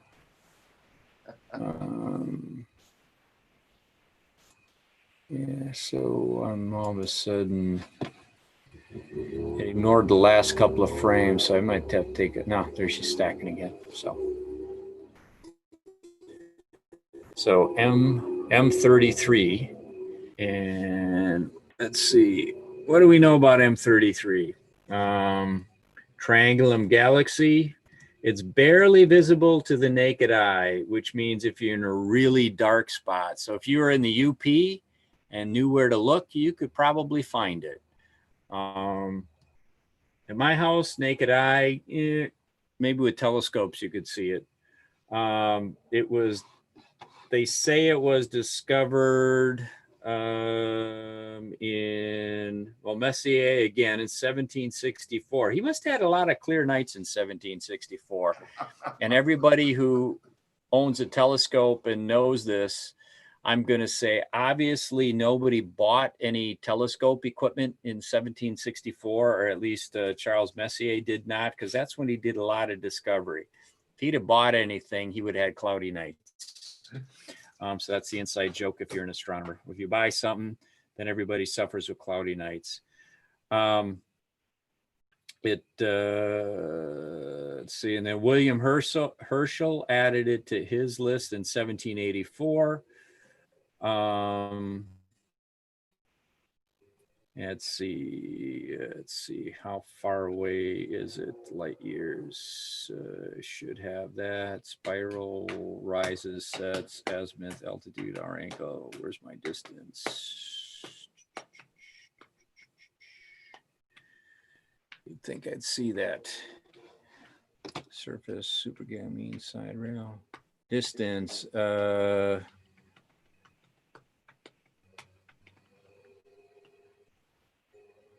So 2.7 million light years, roughly. So good. Let's see. And then, like I said, Bode's was right at the edge. I think I said Bode's galaxy was. There were some other ones. What were some of the other requests? While we're letting this stack just for a few more minutes to show some detail. Is it bright enough from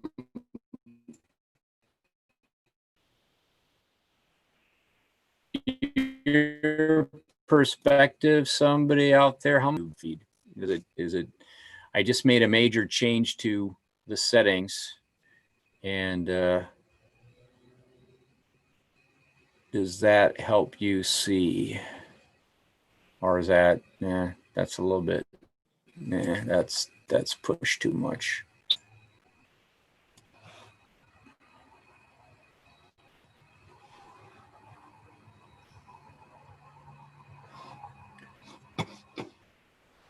All right.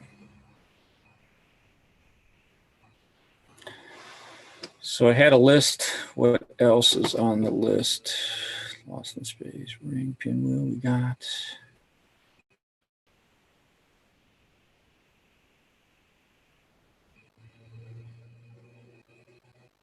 So I'm thinking what would be a good to see next. See, we're facing east now. I go back to the north.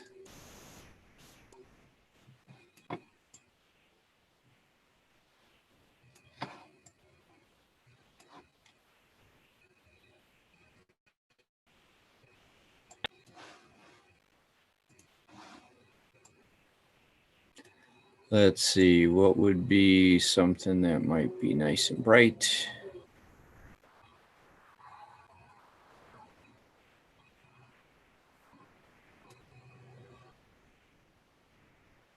M6, okay. So let me, a couple of requests, let me see where they are in, so M6 is -4 below the horizon for the butterfly. And let's see, what about Mars? It's a reasonable question. Let's see. Because I'm under my tarp, I have to. Let's see, Mars is now, let's see. Yeah, Mars is high enough. So let's save this one off and we'll take a look at Mars. Let me save this. After it's done saving, I can stop the stack. Does the smoke from California affect the vision of the telescope? Yeah, a couple weeks ago, I was out and it was a smoky night, and yes, it had a definite effect.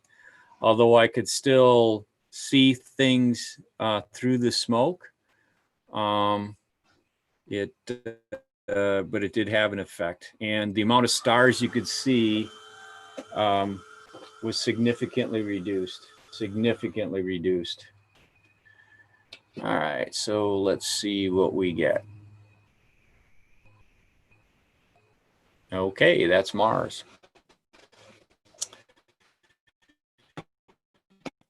And let me turn down the exposure. So as I was explaining to everybody earlier, I'm set up where I've actually shortened the focal length on my telescope to get a larger field of view. So things like Mars, I don't, oops, didn't want to do that. I lost it.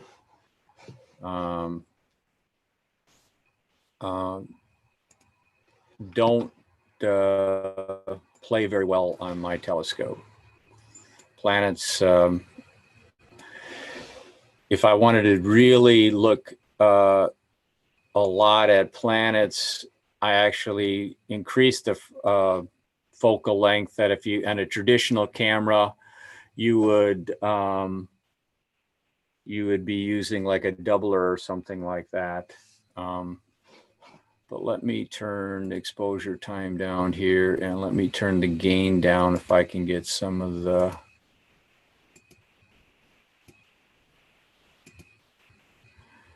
So that is Mars, just a little bright blob. And get the exposure right. So you can see, let's zoom it up some more. That's zoomed up too much. That's just about, what did I do?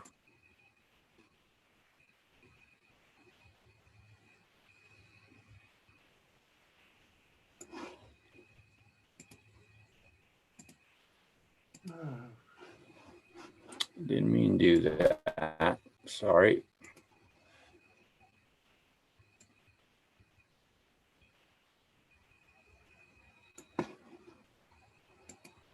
Trying to get to a reasonable zoom, and it's so small that so that's about the best. That's about the best magnification I can give you to still see something without just seeing a bunch of pixels. And what the heck, I did it again. Whatever I did it again.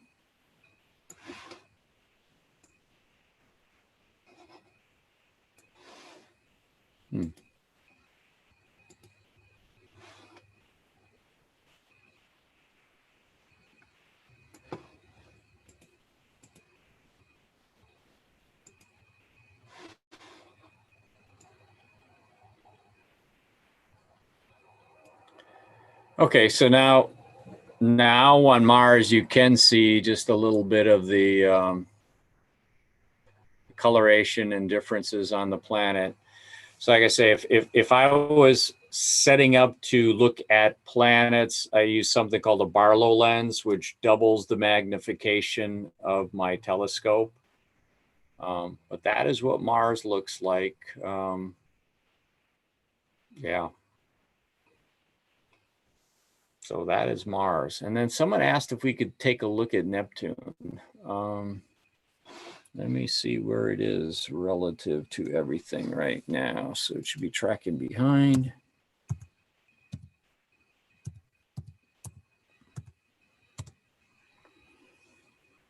Let's see what the view shows. Should we give it a shot for Neptune? Also, we might as well.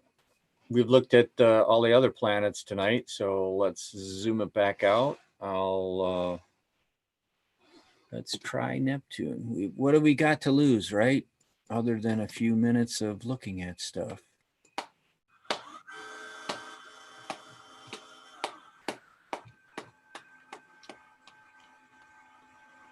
The hardest planet, though, I ever looked at was Pluto. And I used the plate solving tool and all the stuff, and it was a bunch of little stars there. And it was a big discussion in the lowbrow club that we are that I'm a member of. And okay, there it is. There it is, a little blue dot. So I do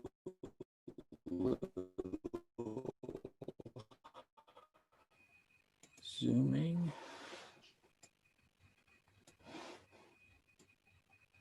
So John, it's my secondary, my backup internet connection says it's every once in a while I'm getting something that says it's unstable. So I don't know if you're noticing anything or not, but it's my connection's kind of weak. I know that for a fact. So there we go. There's Neptune. That little blue dot, we've got Neptune. And I've zoomed in. I can probably zoom, and it looks like there's some, I don't know how many moons or anything Neptune has, but let me see if I can find some info on Neptune that might answer some of those questions. Neptune. So obviously it's the 8th planet. Does it say anything about its number of planets? No. So I'm going to try something. I got, I'm going to turn on audio tour of Sky Safari on my iPad. Maybe you guys can hear this. Neptune is the most distant planet from the sun and the most challenging to observe. At 30 times as far from the sun as Earth, a square meter here receives 900 times less light than we receive. No need for sunscreen if you're planning a trip to Neptune. This world is mainly viewed in books and magazines, or more recently, the internet. Turning a telescope towards Neptune hardly repays the search, as Reverend Webb said in his Celestial Objects for Common Telescopes. This is as true today as it was in 1859 when the book was first published. Neptune is just too far off and faint to be a showpiece object like Jupiter or a bright nebula. The discovery of Neptune played an important part in the development. It came to be seen that the orbit of Uranus, the next planet inside Neptune's orbit, did not seem to be following the path laid out in the standard models of objects in orbit about the sun. For a time, some wondered if physical laws that keep the moon orbiting the Earth and the Earth orbiting the sun might not apply at great distances from the center of the solar system. Others believed that another planet outside the orbit of Uranus might be pulling it off course. The hunt for another planet began. By 1846, the calculations were ready, and astronomers all over Europe hoped to be the first to spot the wandering object.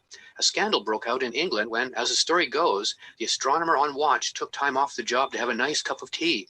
During this break, it clouded over. Meanwhile, in Germany, which had no tea growing colonies, there were no distractions and it took place in Aquarius, the water bearer. Neptune is a giant world with an atmosphere including hydrogen and methane. Close-up views from the Voyager spacecraft show high clouds that appear whitish and drift as the planet spins in about 16 hours. High-altitude cameras and very large telescopes, sometimes equipped with methane filters, show vague bands stripe this remote world. The amateur or backyard observer will see very little. Neptune has one large moon called Triton, which has a wrinkled surface like a shriveled grapefruit. Another dozen or so moons are mainly very small.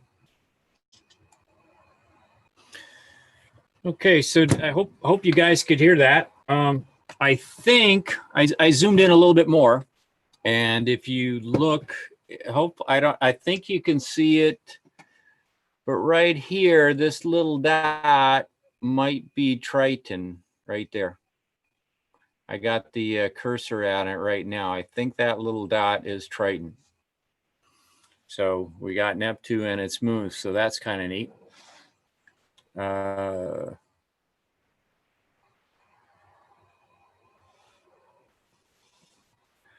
So yeah, so that's those are 8-second exposures with the camera that would be difficult to see with the naked eye. I know John, who's in the background there, with helping me with the stream in the background, he's got like a 16-inch Dob.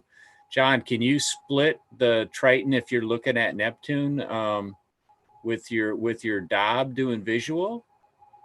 Can you? Yeah, I know you can't correct it. It's I'm at the edge of my range. Like I say, my backup plan, I'm using that, not the main plan. That something I lost a piece of equipment, quit working tonight. So, all right, let's see. We still got some time left tonight.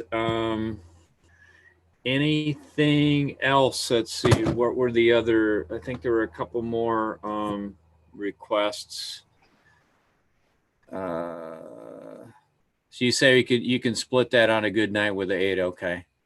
What was the other request? We looked at Mars. That was below the horizon. That was below the horizon. Let's see, I had it on my list.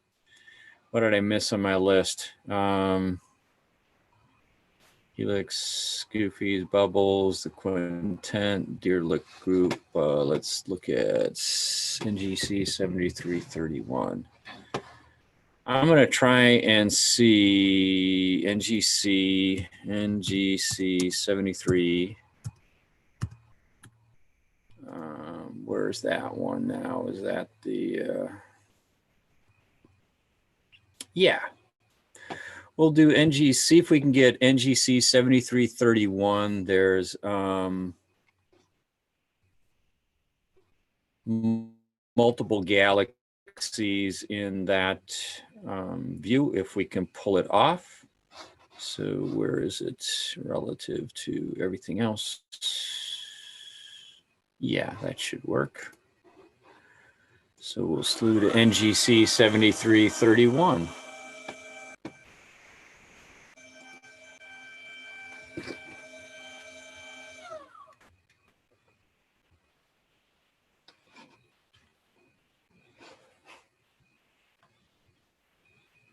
So let's get let the telescope stop moving.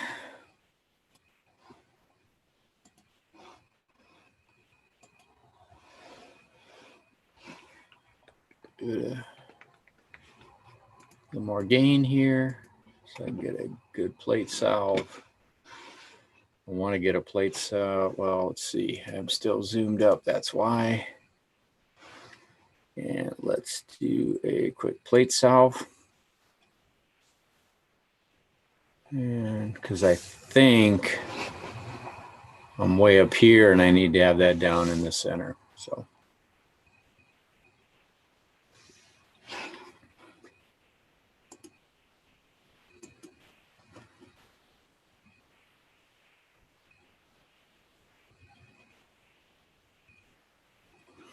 Yeah, we'll finish up. We'll go back to Andromeda again. We did that earlier in the night, but a lot of people have changed, and Andromeda is a very nice subject to see. But let's see if we can get this. Let's do a quick stack on NGC 7331.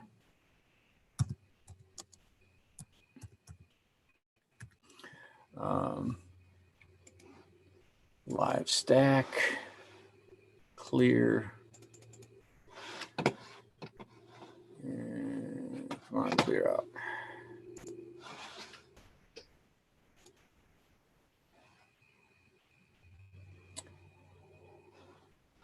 So, connect equipment.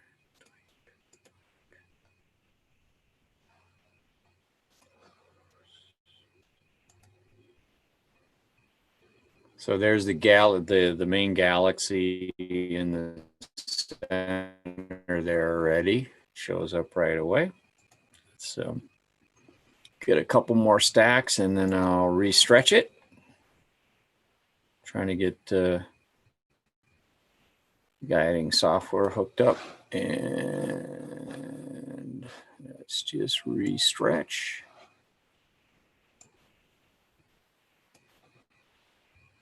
There you go.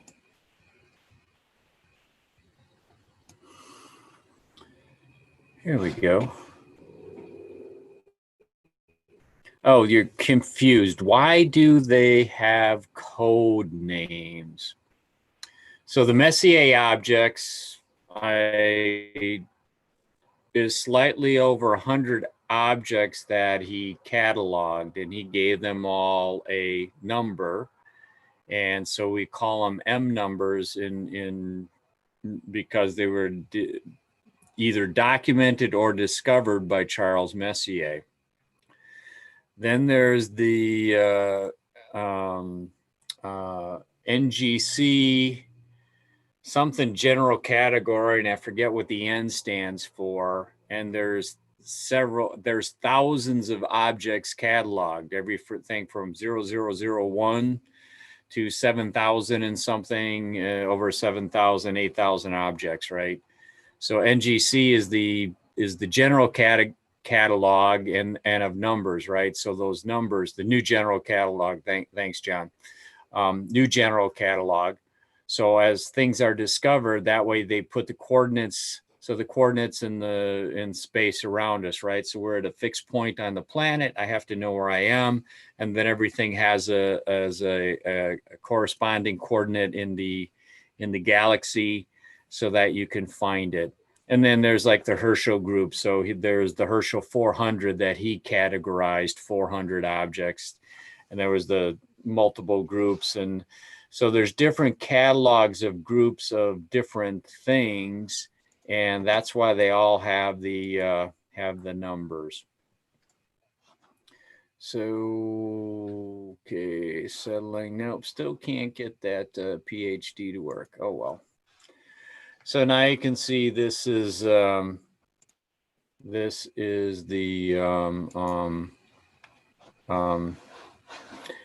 NGC 731. There's a little galaxy above here, some other galaxies around there. So we have a lot of little galaxies in the area.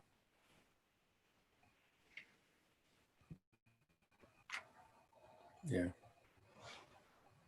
So when you said you to astronomy notebook, still have not got the hang of plate solving in SharpCap. Use Sequence Generator Pro for that purpose, using SharpCap, and interchange the imaging camera between the two software.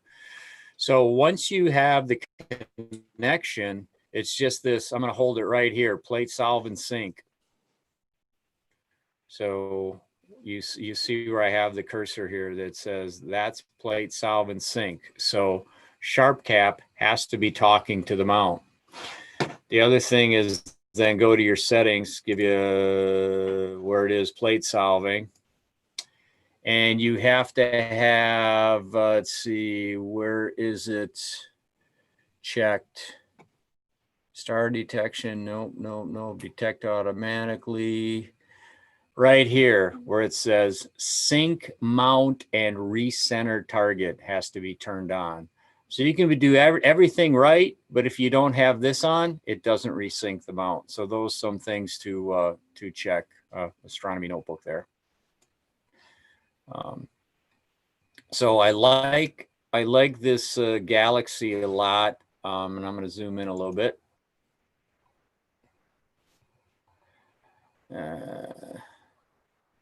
That's too far. You can start seeing the nice dust lanes and all the other nice stuff in here. So there's a lot of detail that pops out in this one, fairly nice, and it doesn't take long. So we've only got 19 stacks here, so that's only 5 minutes of data. So that's one of the other beauties, right? So if I were doing astrophotography, I would use less gain and longer sub frames or shots or pictures, right? And it'd be 5 minutes. So you have to wait 5 minutes before you see the first thing. So we get to see the beauty of this whole thing building, and just building and building and building and building and building. So Yeah, Don? So this is NGC, the new general catalog, 731. And there's a nice little galaxy again right here. And there's some other ones that, depending on the time of year, when it's galaxy season, which is more very late winter, spring, there's a lot of stuff to see. Okay. And the other question was somebody wanted to see Andromeda. So it's not about what I want to see. It's about what y'all want to see. And I'm good with that. So we'll go back to M31. And I'll stock the live stack. And let me slew the system M31.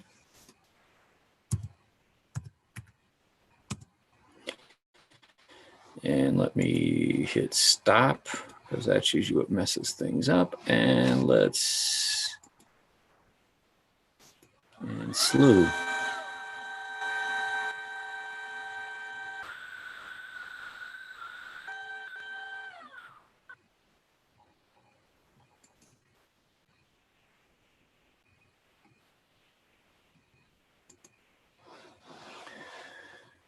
All right. Let's drop this back to 2 seconds.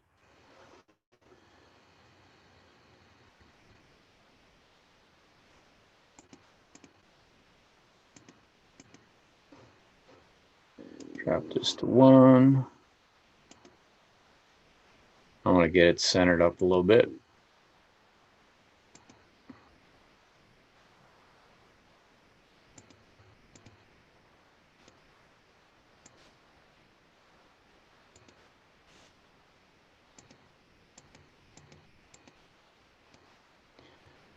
So the center of Andromeda is so bright, it's I don't need plate solving to get this where I want it. So there we go. And let's see, we can take it out of far back as we can. And set back to a reasonable gain. Go back to my 16-second exposure. Live stack. Clear.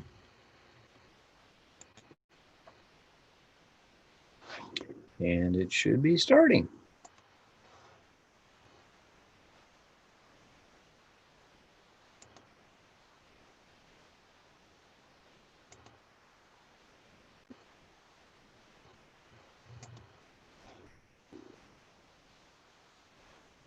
So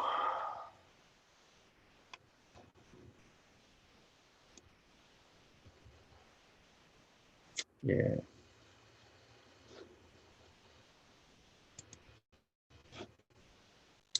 So that's the first 16 seconds. So Andromeda is so bright.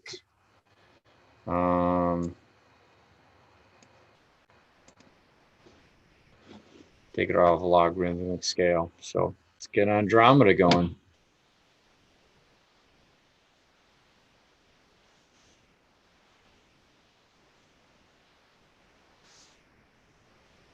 So while we let Andromeda stack here for a little bit, any other things that people might want to see? Otherwise, I can, if I look around, where's the Iris Nebula? That's Wizard. That one's pretty tough to see.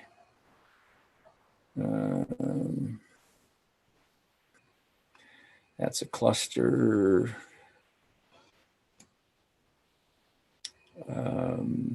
We looked at the bubble.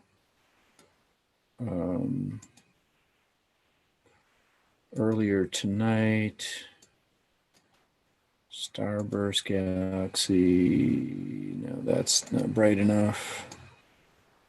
I'm looking around in Stellarium for some other bright objects because we pretty much went through the list I had prepared in advance. Let's see. Where's it? Where's my? Okay, I'm at 50 degrees. Okay. Heart and Soul.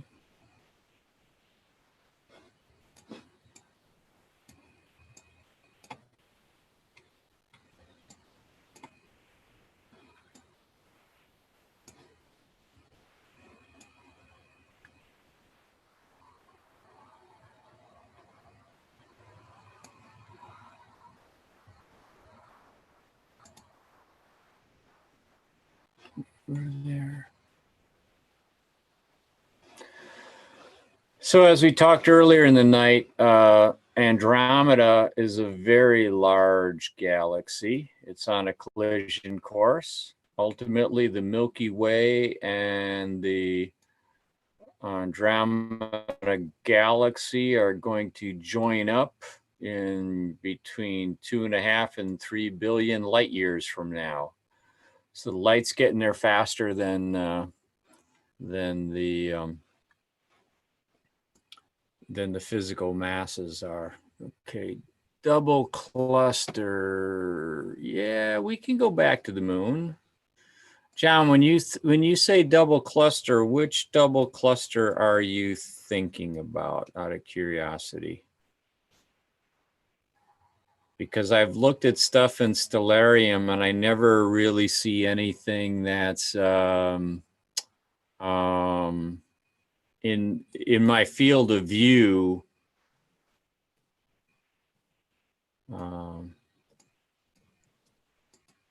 But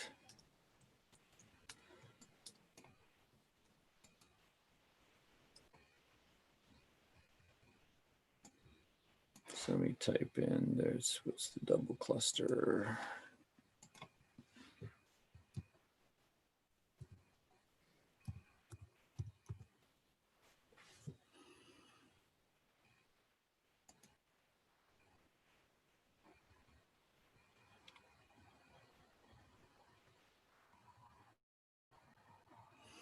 Yeah, so looking at Stellarium, if I look up the double cluster C14 or NGC 869, if that was the one you were thinking of, John, the way my camera is rotated on my OTA, I'd have to rotate the camera to get it edge to edge. So I'm not, if that's that one. And then I see there's like a double, some other stuff. Let me go double cluster 1.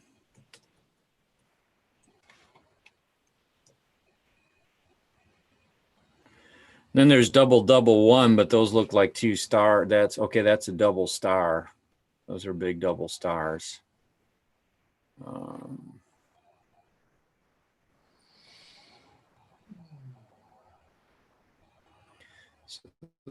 that won't work. Yeah, I'm not going to rotate it. If I had a rotator for the camera, but okay, there's something called double double two. Okay, that's double double one to double double two. That's a star. Oh, we've had a request for the moon. So anyway, so let's get back to Andromeda. Like I say, it's about 2.5, 3 million light years away. You can really see nice dust lanes in here, where I'm moving my cursor along here, over here. And now I forgot, this time I've set it up and I've got the other, galaxy that a few, I'm going to say bazillion, because that's a highly technical engineer statement. Several bazillion years ago, it collided, and I'm believing that's M110 right here.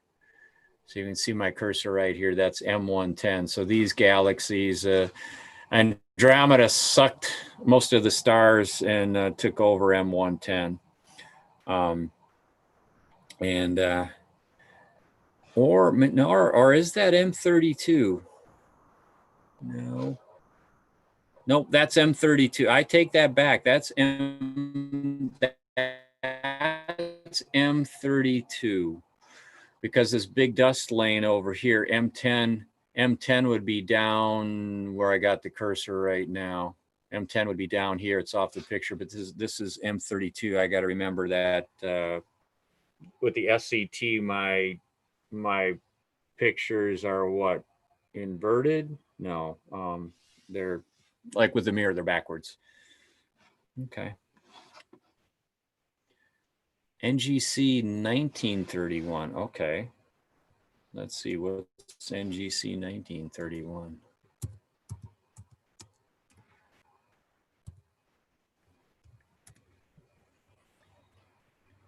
Okay.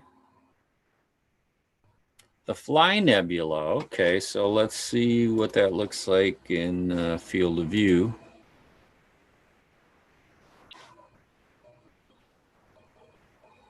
We can try it.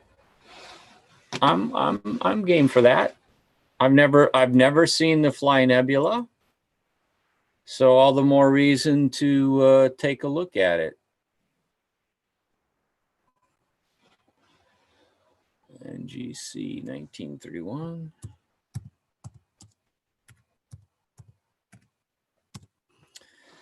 Turn off the PhD2 so it doesn't complain.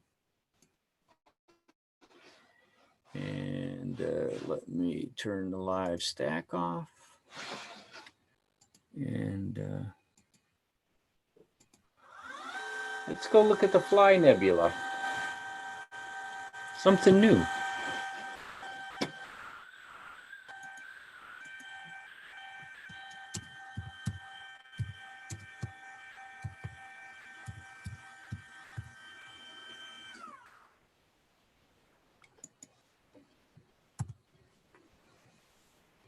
Okay.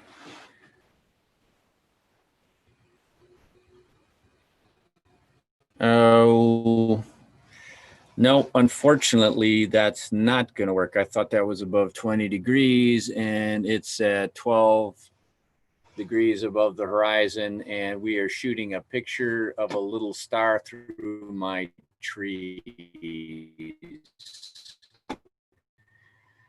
So that one won't work. Sorry about that. We're looking at the trees. So while we think about what else we can do, there was a question say, hey, let's go take a look back at the moon, and I'm all for that. So let me at least get the moon back up. And that'd be the brightest object in the sky. So we can do that. And then we'll, once we get that, once we get the moon in the, actually be interesting moon picture right now because there's a little bitty tree in the way. So we'll see how we're going to shoot. We're going to shoot the moon through a tree. So that might be interesting.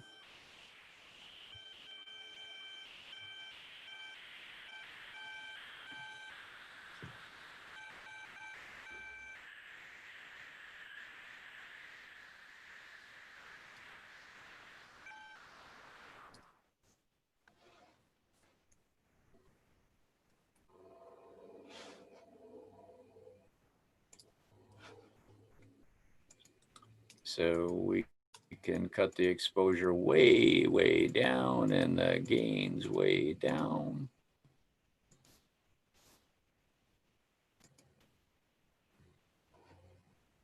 And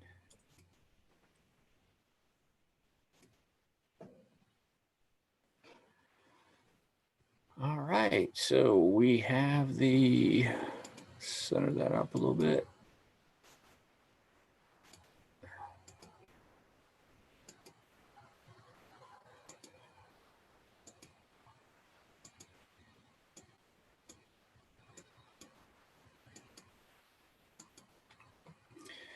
So, and there we have the green moon. So again, like I said, my color balance isn't the best right now. But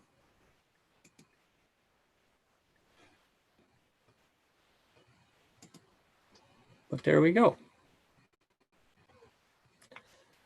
So if you were here earlier in the night,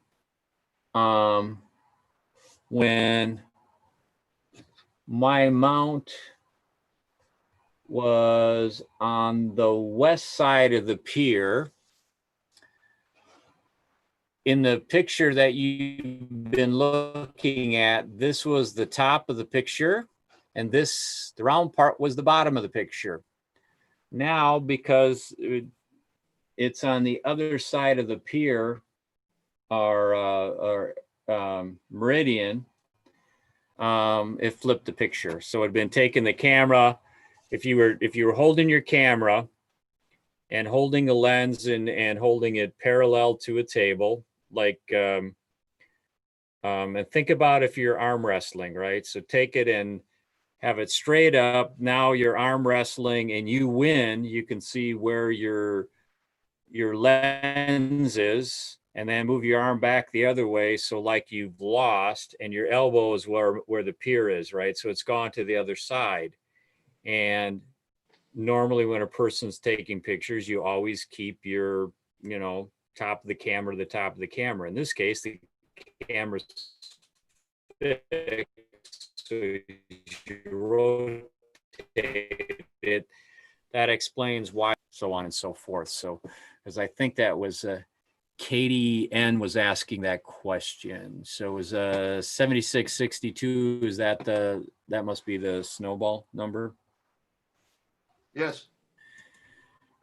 NGC.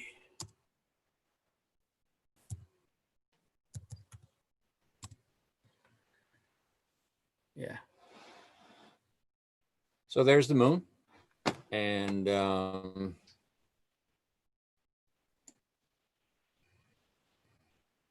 yeah, okay. NGC 7662. Okay, so let's now go to NGC 7662.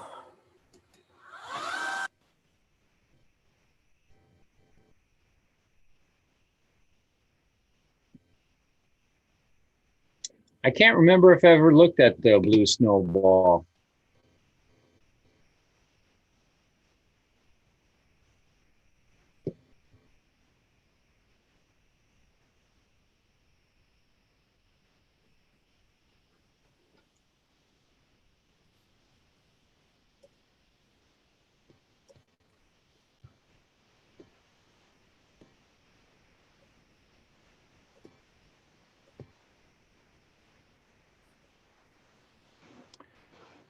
All right, so let's get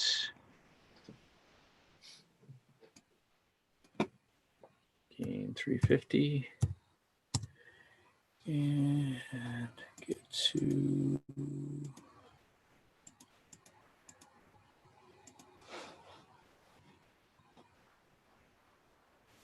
live stack going and hit clear.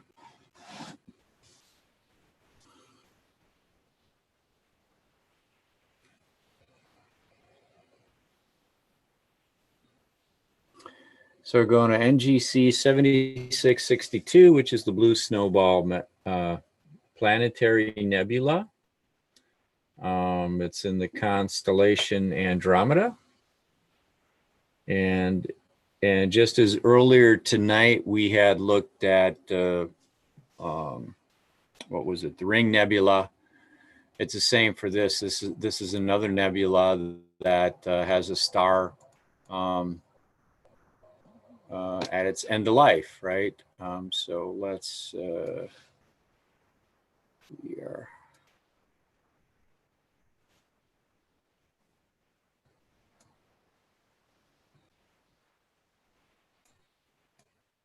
So let's see how this, so it's right here.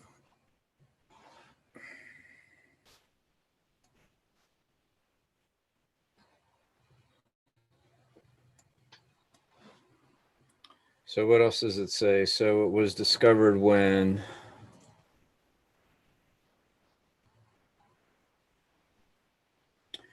it's interesting. It says the distance for that nebula is not known with any real accuracy. They're guessing 1,800 light years.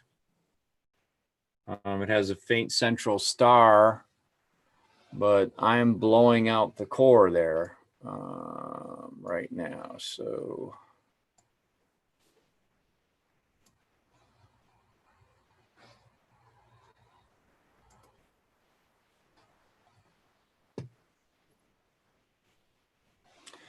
I wonder if I should, I'm going to restart this stack because we're blowing out the core. I'm going to hit clear and I'm going to drop this down to 8-second exposures because that's bright enough with the amount of gain I have. It could be, yeah, that's better already because you can see the, yeah, that's better. That was a good choice to drop that back.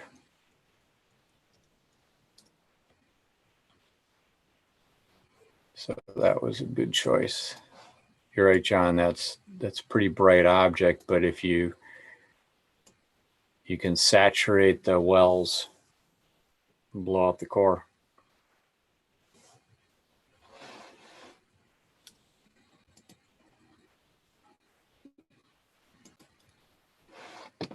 Now I wonder if it would be better off with a 4-second exposure and stack 4 sections because you can see, yeah, I'm gonna reset this once more.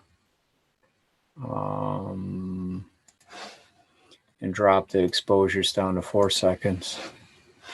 What I want to do is get more well depth. So when you think about a camera, each pixel is like a little rain gauge, right? And when you talk well depth in a rain gauge, once you get enough water in it, the gauge would overfill, right? So photons are what you collect with a camera. And if you have too long of an exposure or too much gain, you fill that rain gauge up and then it overflows and then it blows out. So when we first started looking at it, this thing was just mostly white with a very little bluish green. Now you can see the color. You can see a ring in the center and then like a third ring. Hopefully you can see that in the resolution of the feed. Interesting. I never looked at this one before, and I wouldn't have thought I could blow out a core like that. Very interesting. Almost tempted to try 2-second exposures. Why not? Trying to get some more detail for you to see. So we'll clear it. I can imagine it's a very great visual in a big scope. Can you see color on a big scope?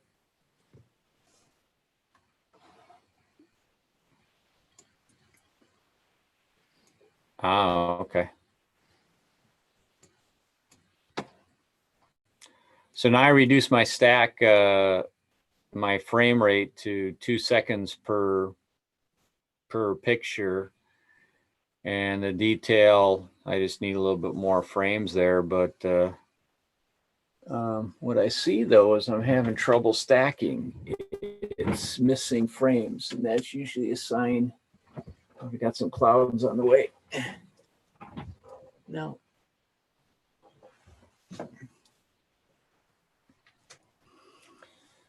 No, no clouds in the way. I can see my focus is a little off though too.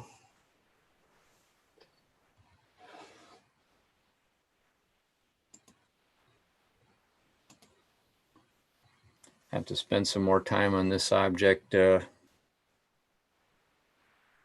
another night. Okay. So our target was around 9 to midnight tonight. If anybody has any last minute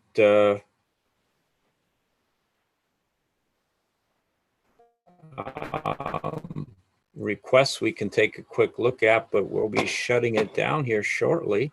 Does anybody have any other ideas? Otherwise, I'm going to say this is probably going to be it for the night, and we'll be hanging it up here in a couple of minutes.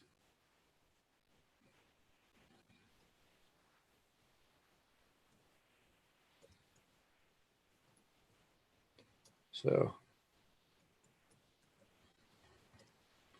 John, how many more? I can't tell how many people are logged in right now. Can you tell right now?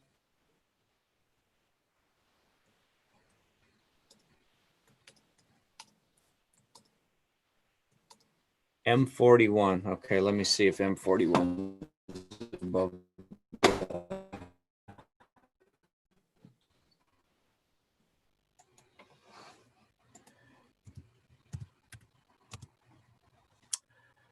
Nope, that's another one that's below the horizon.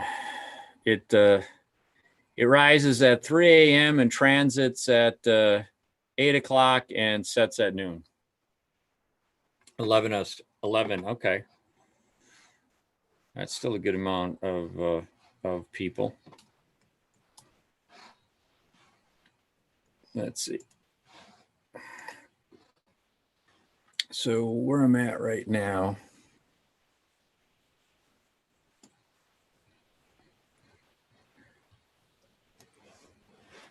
Let me.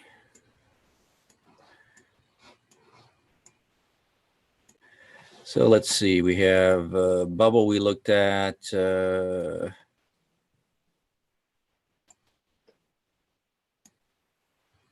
Dragon cluster, lawnmower cluster.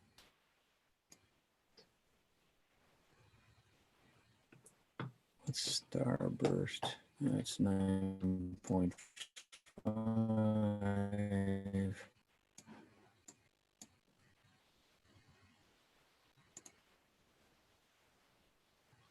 No, that won't. That's not very bright. If I look at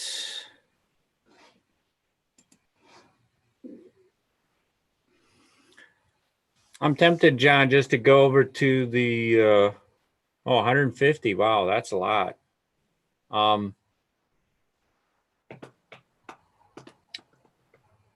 Maybe we just go over to the Heart Nebula and just shoot in the middle of it and see what we get. That might be interesting. But this is very it might be very interesting if this would be one of the nights to shoot the snowball by taking the focal reducer out and go to the native f10 and more zoom. Then I think this would really show nice. But I'm seeing a lot of detail here, and I'm kind of surprised about that. So we're going to save this one, and And then I'm going to try, and I'm just going to go for IC 1805.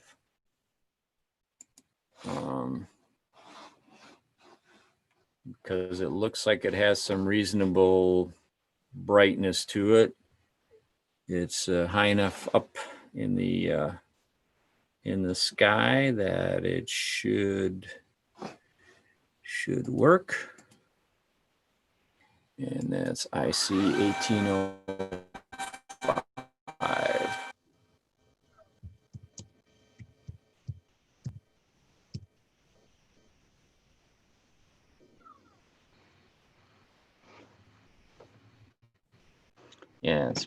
Yeah. Let this settle down for a second. Turn all the zoom off. And let's see. So this is something I've never really shot before. So I'm going to hit clear here. And let's see if we can see something of interest. And, no, I'm at 356. Oh, okay. Let's just reset this.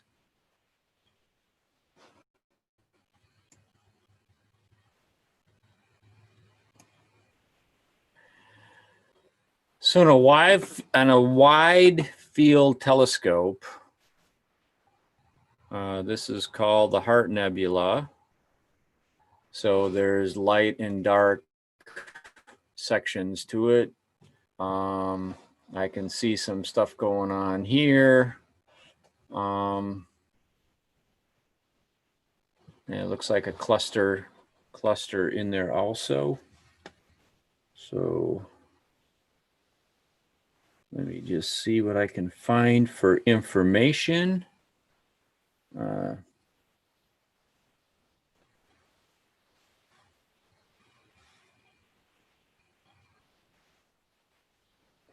I see 1805.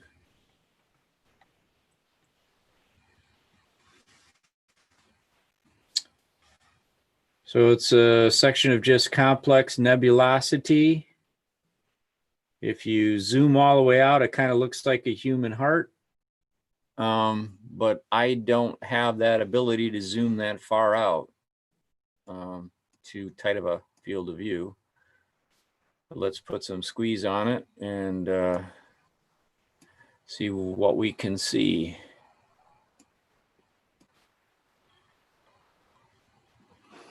So we got the red areas. You have the nebulosity here starting in the center to show up.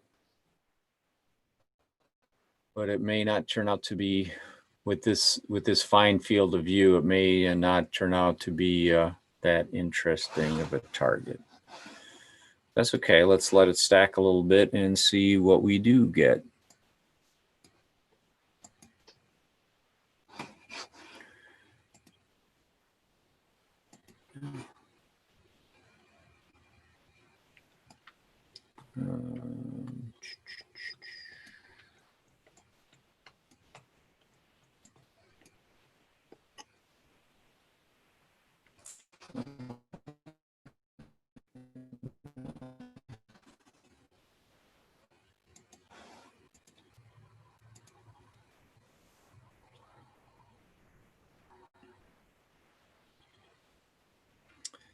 Yeah, I got something that we'll give this another minute, but I'm not sure this is going to pop real nice. I'm tempted to go to NGC 7023, which is the Iris Nebula. I think that'll show better than this right now. This isn't going to show, so we'll stop this live stack. Still going to save it because not everything I look at is all that great sometimes, or if I don't spend a lot of time on it, but it is what it is. And so now we're going to try NGC. What did I say? NGC 7023. And let's get this down here. Current object slew.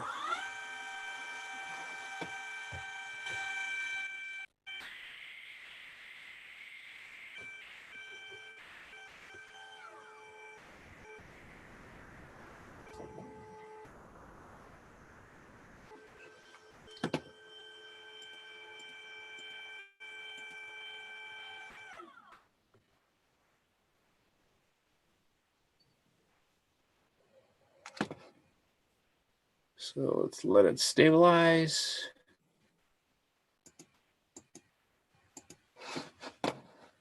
Live stack. Clear.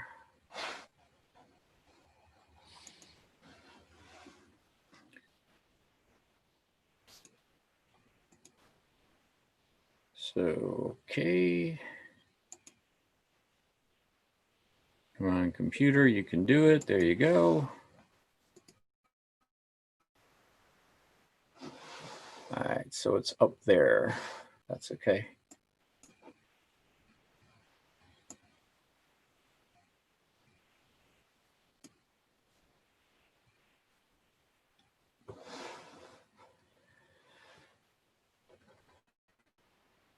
So I got to work on my polar alignment a little bit. Stuff's bouncing around. This is pretty high towards the zenith. It's over 60 degrees above the horizon right now. So, but this should come out nice in a little bit.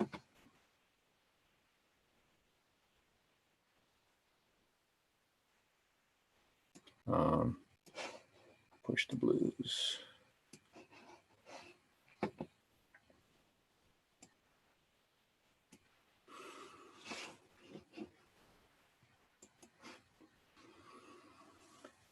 All right, so there'll be a little bit more detail in it. It'll pop pretty quick up here. So you see the star field and stuff around here. And as we get closer to the nebula right here, you see some of that star field disappear because of the dust and everything and gases associated with that nebula start blocking that stuff out.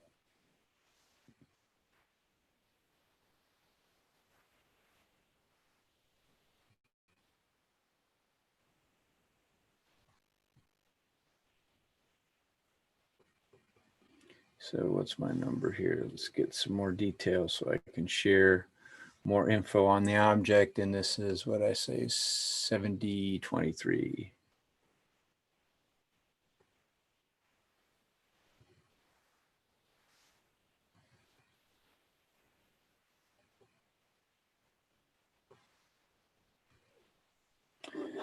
Okay, so how far away is it? NGC 7223. It's 6 light years across and 1,300 light years away. And what they're saying, it's a dusty nebular material surrounds a massive hot young star in its formative years. So that star in the center is a very young new star, and all the dust out in this area must be the birth ground, the birthing areas for new stars. There's a few more stars that they talk about the petal structure and everything, but you're starting to see, should see an outline through here and around. Let's see if I can get that a little brighter for you. I'll squeeze it and get it over bright, and then we can always bring it back a little bit. That's too grainy.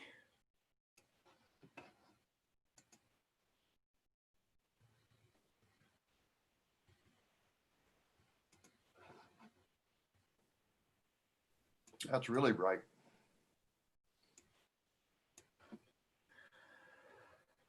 So when I play with the camera stuff, the settings, I just do what looks good on the screen here, and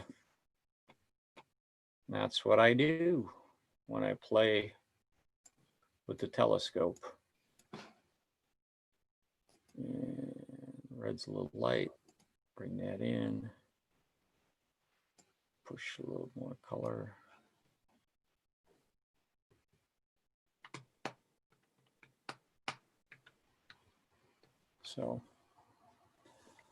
So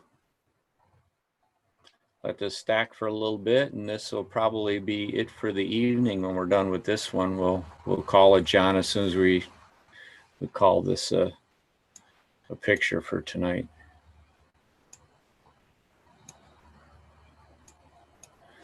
All right. Okay. So, John, I think I'm going to say good night, everybody. Thank you for joining us at Astronomy at the Beach. I hope everybody, took out a plastic swimming pool in their living room, so they could go in the ocean and put a little salt in it, so they could play in the salt water. Played some Jimmy Buffett music for some good beach music, right? And enjoyed our live view from Pinckney tonight. I haven't done this before with a live view like this, so I hope everybody bears with me on all the mistakes and silly things I said, but I had a good time. And thank you so much. And we look forward to probably, I'm going to guess next year, we'll all have vaccines in place or something, and we'll have COVID behind us, and we can do this in person again. And John, I would even venture to say we might do these, some of these, we could do some of these when we do our Peach Mountain kind of stuff. We could do some of this stuff, maybe record some of the sessions, and we should talk to the board. All right. Well, thank you, everybody. Have a wonderful evening. It's been fun, and take care, and God bless, and everybody stay healthy. Thank you. And again, thanks for coming to Astronomy on the Beach. So just stop sharing, John, and call it a night. Is that all I have to do? Shut it down?